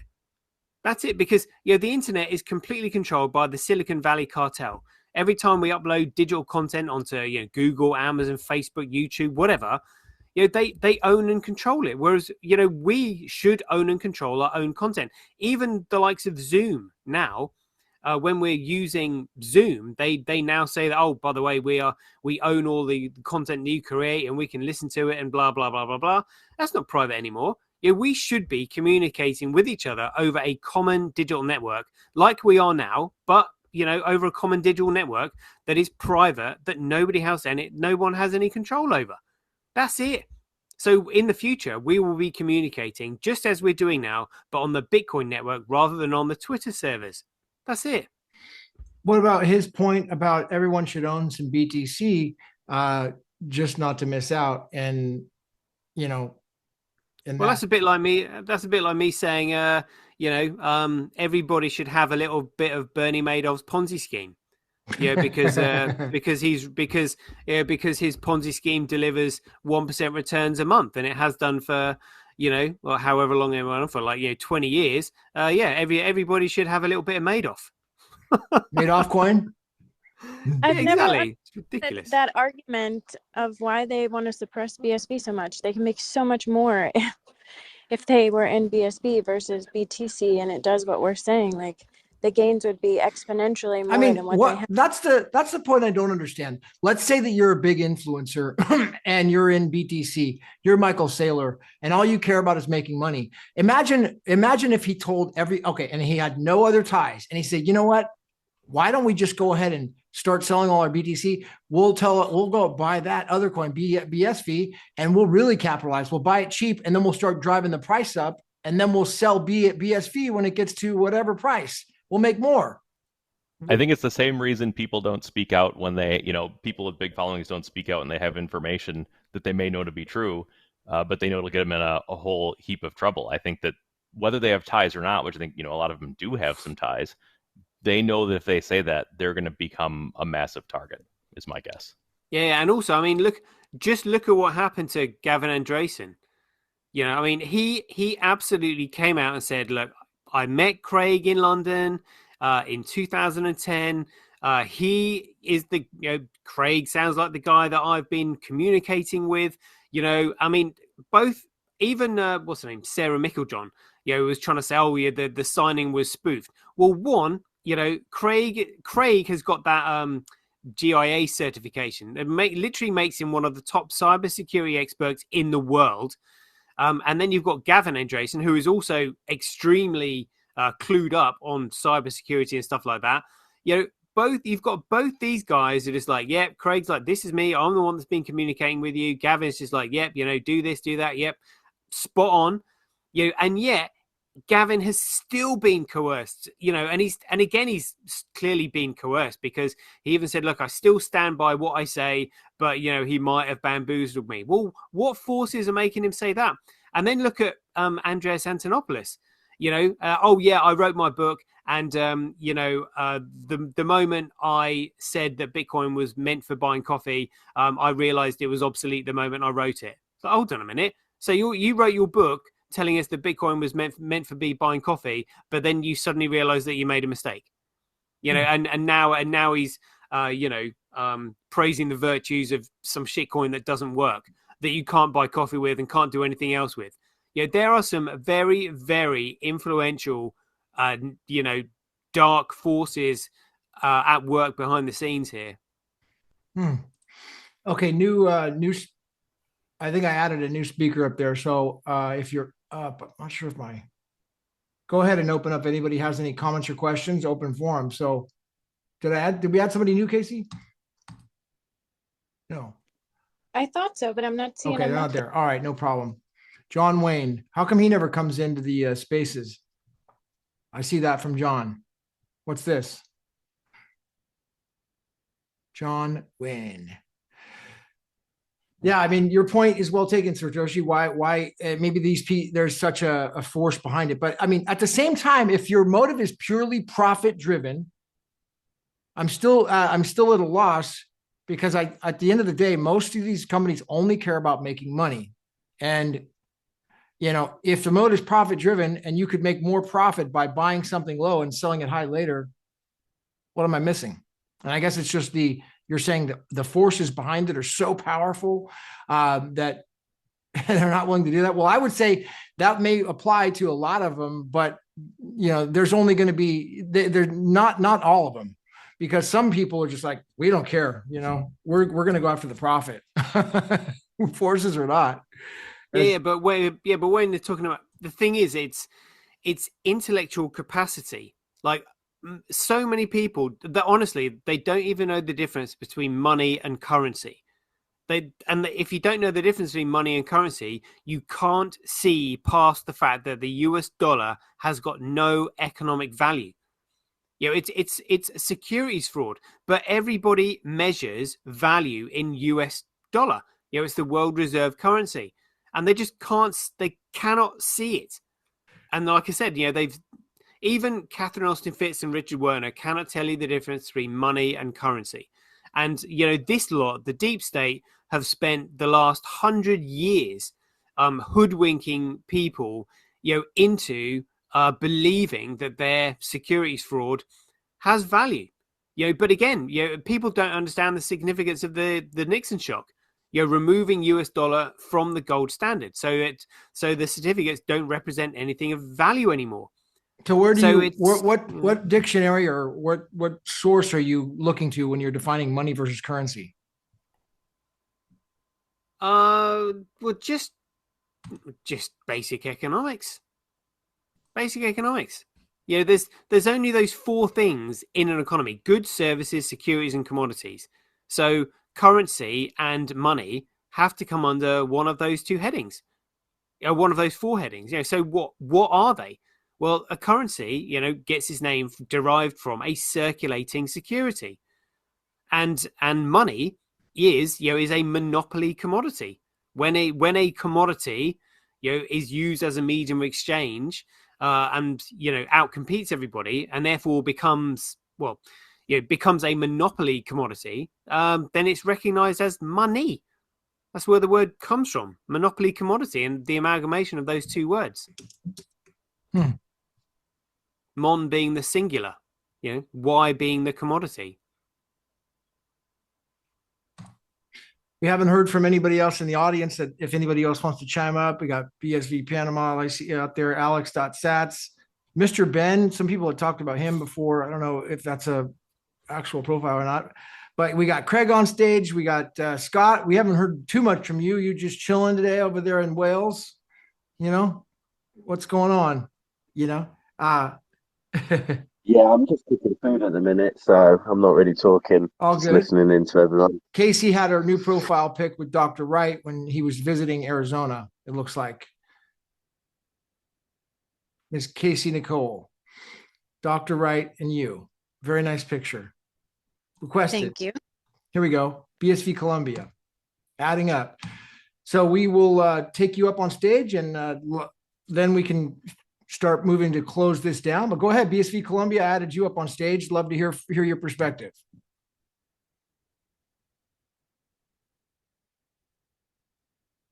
Whoop.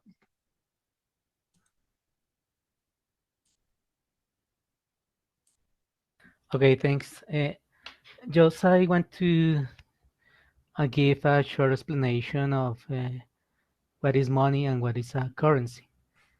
Currency is basically a token for a government, a token into a country. It's a security, a legal tender, but in fact it's a token. But money is more natural, adopted by many different countries and the people, as has been the gold and other commodities that have been adopted as money. Money is more global than a currency. I see. So currency would be in the Bitcoin world, could be potentially BTC, I guess, a specific type of money, potentially. Well, every single token, every single crypto token is a security. So therefore, yeah, it could be currency. But it's securities fraud because the tokens don't represent anything. So I see. So BTC they are currency. BTC is not money because it's it doesn't, it's not a medium of exchange. It's basically a unit of account. It's just okay. It can't be used. BTC is centrally controlled by Blockstream. They are the ones who issued it on the 1st of August 2017. So therefore it can't be common. So because it's issued, securities are issued. So BTC is issued by Blockstream, therefore it's a security. If it's being used as medium of exchange, it's currency. So a better description would be BTC is currency, not money. Well, yeah, but currency is meant to exchange the secured entitlement to the value, which is the money.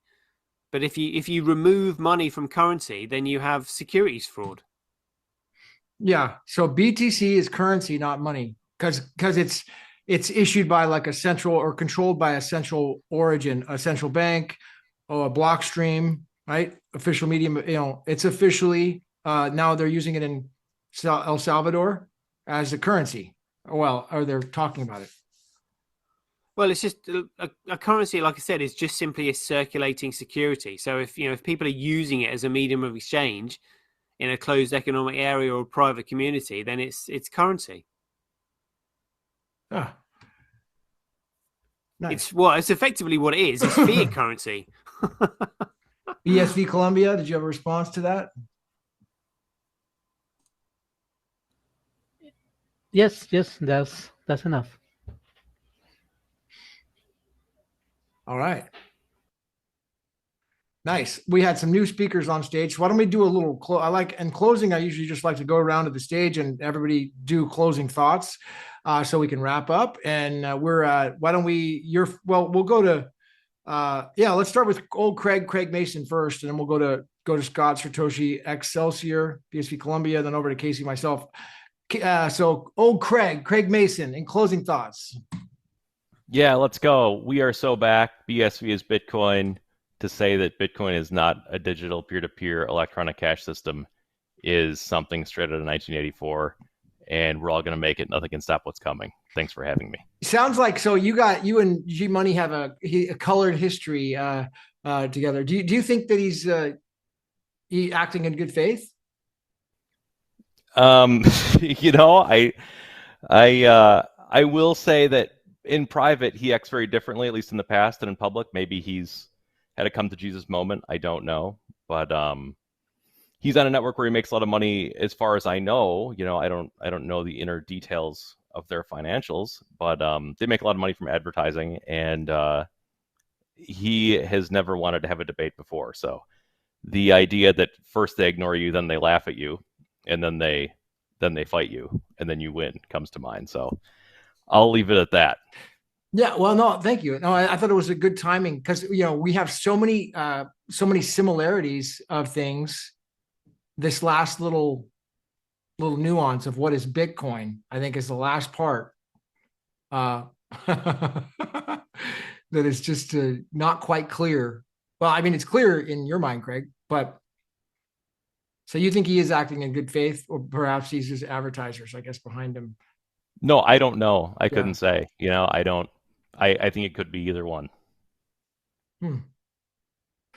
Well, it's great that we kind of expand and hear somebody's perspective like that, and they're willing to come on and talk, because that's super important. And I hope that I did a good job in keeping it somewhat civil. Where everybody got to share their perspective, and because I mean the general public, can they hear that and be like, they want to hear both sides. I would. A lot of people are coming into this new.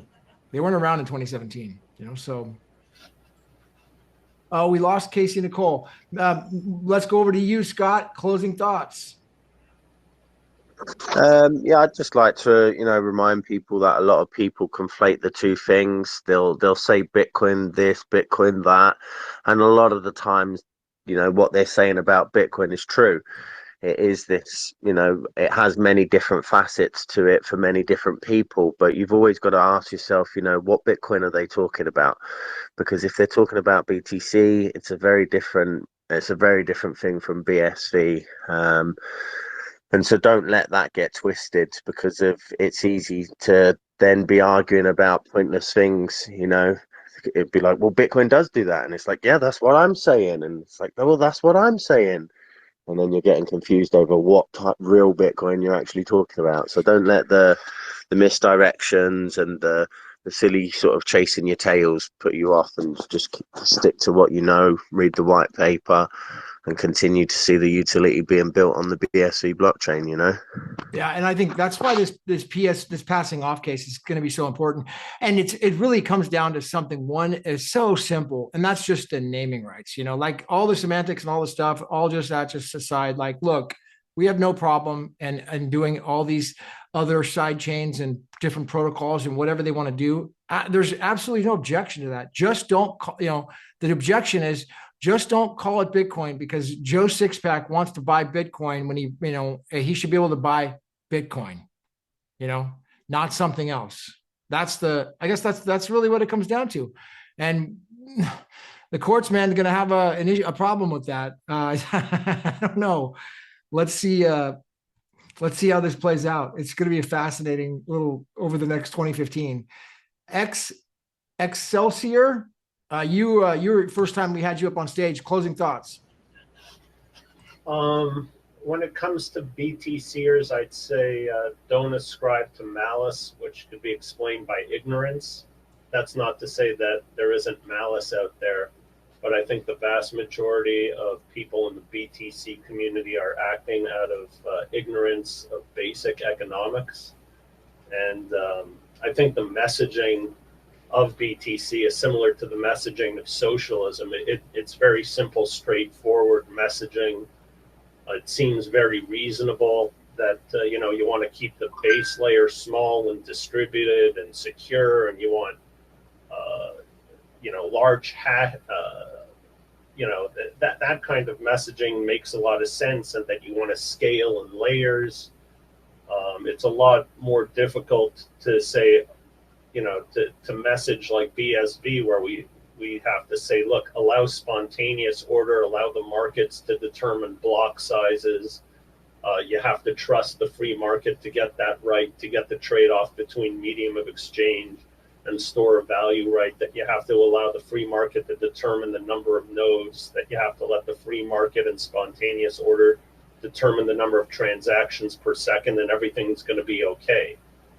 That's very difficult messaging. So I think ultimately the cap on BTC is going to have consequences. It's going to have negative consequences.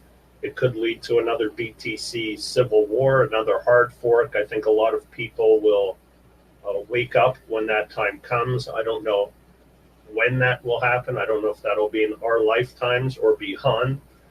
The timing of these things is very difficult. In the meantime, I'd say BSVers should leverage their protocol, should leverage their chain, which has, scalability. It has the ability to perform microtransactions, figure out ways to build businesses and create value, and try and attract people because to BSV because they need BSV. Make it something that people want to use, that people need to use, and all this other stuff about which is the real Bitcoin. I think it's a bit of a sideshow. Just build and make useful products for customers, and they will come, and then you'll see adoption, and people will figure out what the real Bitcoin is, and they'll revisit the white paper, and hopefully they'll say, "Oh shit, we were duped. We were duped by BTC, and we were duped by our own economic ignorance." Nice. Very well said. BSV Columbia, closing thoughts. I think we need to follow the modern definition of what is money. And money has three, it's like a triangle with three vertices. The first one is the unit of account. The second is total value. And the third one is medium of exchange. Both BTC and BSB are unit of accounts, but just BSB is a medium of exchange.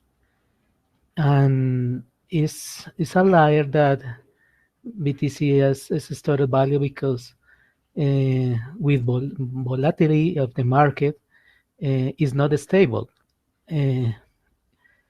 We need very a higher price to be a stored value and don't have fluctuation in the price.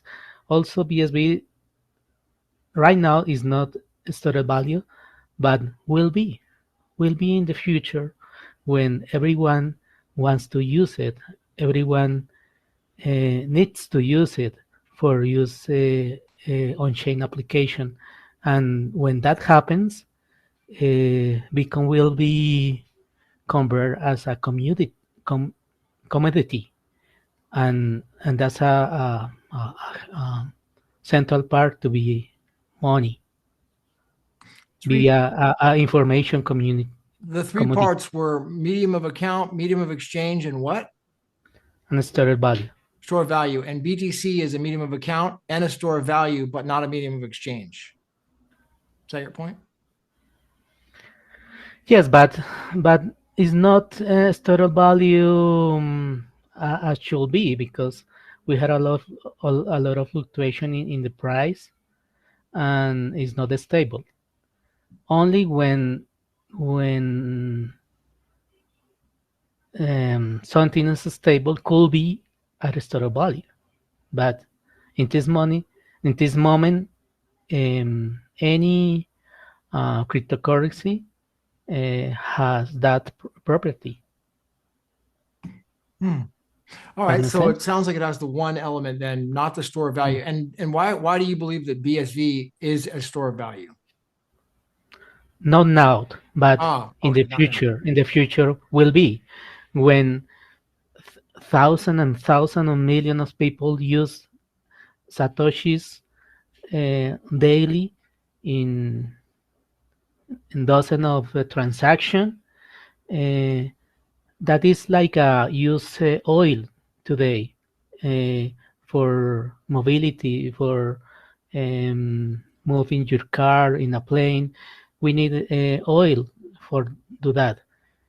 We now in these modern times we need move information, and to move information securely into internet, we need a beacon, the original protocol. And when at that moment, when we have millions of transactions every day, the price will be stable. I don't know at what level, but when the price will be stable using millions of transactions every day by millions of people, at that time we get that property into Bitcoin, the store of value. Okay, so it sounds like once it's being utilized, you got the medium of account, medium of exchange, and then once it's being utilized at a large scale, that's when it becomes a medium or a store of value, the third element of money. Yes, that's it. I see. So in your opinion, it's got more likelihood of success in doing that than BTC, because BTC, it can't be a medium of exchange. They took that away. Is that? Yes. Yeah. And that's just because it's just not it's not like cash, clearly. So yeah, which I would agree. All right, nice. Well said. Okay, let's go over to Miss Casey Nicole, and then I'll give my closing thoughts. I just want to say thanks to everyone. And I really, feel like American democracy needs proof of work. I think that's one of the only ways we're going to be able to restore power to we the people. And I'm grateful for everyone allowing me to learn more about the technical aspects of Bitcoin every week with you guys. But keep up the amazing work. And I think Gmoney would be great to have back, and really give him a visceral experience of using the power of micropayments, since he is a content creator. So I look forward to that, and you guys have a great weekend. Thank you, Ms. Casey Nicole. And on that note, content creation is the big element here. I think that's going to make history. Content creation, content creators being the biggest marketers and making more than the NBA on one platform alone. And so just this in the last year. Now, my closing thoughts here on this is that there's a lot of elements. Okay, my natural position is sales. So I have to hold back so much because I'm a natural sales. That's just in my blood. Okay. So I could go into a sales pitch right now that will freaking make you guys cry, but I'm not going to do that because I want people to do their own research, and I don't really feel like it's the right time to start selling something in the way of, buy this, buy that, or what the best protocol is. But I will say that, there is some elements that people should be aware of. And that is, one, the regulatory side, looking at the regulations that are built behind the network.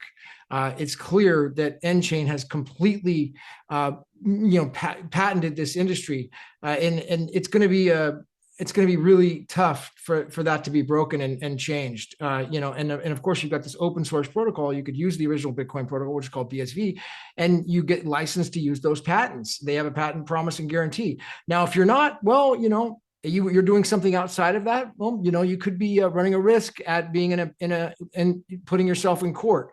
Now, it's not going to affect the everyday person, but it's going to affect businesses building on these other protocols that may not be in compliance, that may be stepping on intellectual property.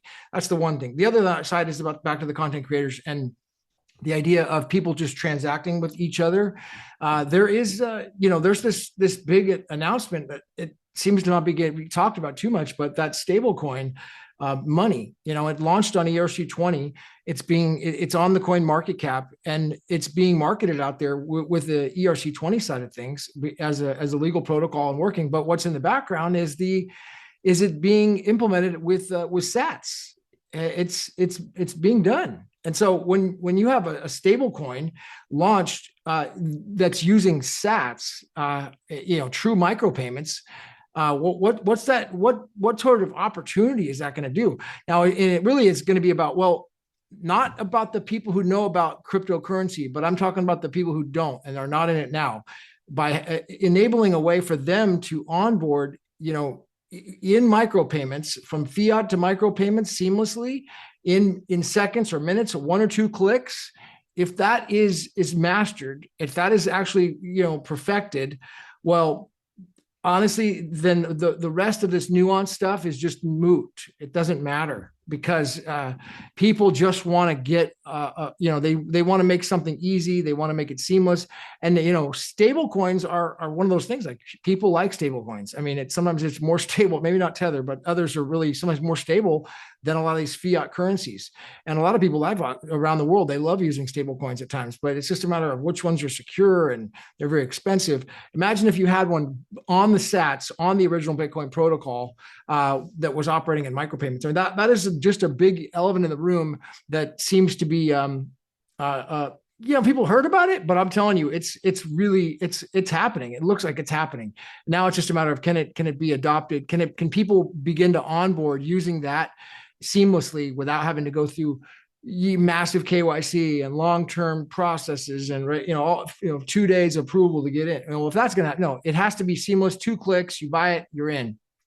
And now, when that happens, this is gonna. I mean, this is all. I think it's all gonna take off. So that's kind of why I'm around. I mean, I see it happening, and I'm actually really involved in it. So we're gonna have a lot more meetings today, about a couple hours, going into this in a lot more detail. So I'll share what I can on my YouTube channel as I'm talking about on these spaces, the things that aren't totally unallowed to be talked about, but. I do believe there's a lot of potential here right now. And so, yeah, closing thoughts, man. That was really great to have him on. Devolution is a phenomenal theory, and I do recommend everybody checking it out. And we'll see what happens with this election stuff. Bitcoin, or the democracy, American democracy being proof of stake, and Bitcoin solving this problem. The original Bitcoin solving this problem through proof of work. So, yeah, thank you, everybody. It was fun today. We do a fun little space, and let's do it again sometime. Thank you, Ms. Casey Nicole, for coming on. Craig Mason, thanks for being on stage, and Scott, Alex Favell, Bose, Gmoney, Satoshi hung in there for a 2.5 hour show. BSV Panama, all these people, and you guys in the audience, thanks for coming in and tuning in. We'll do it again sometime. All right, see you guys at the top.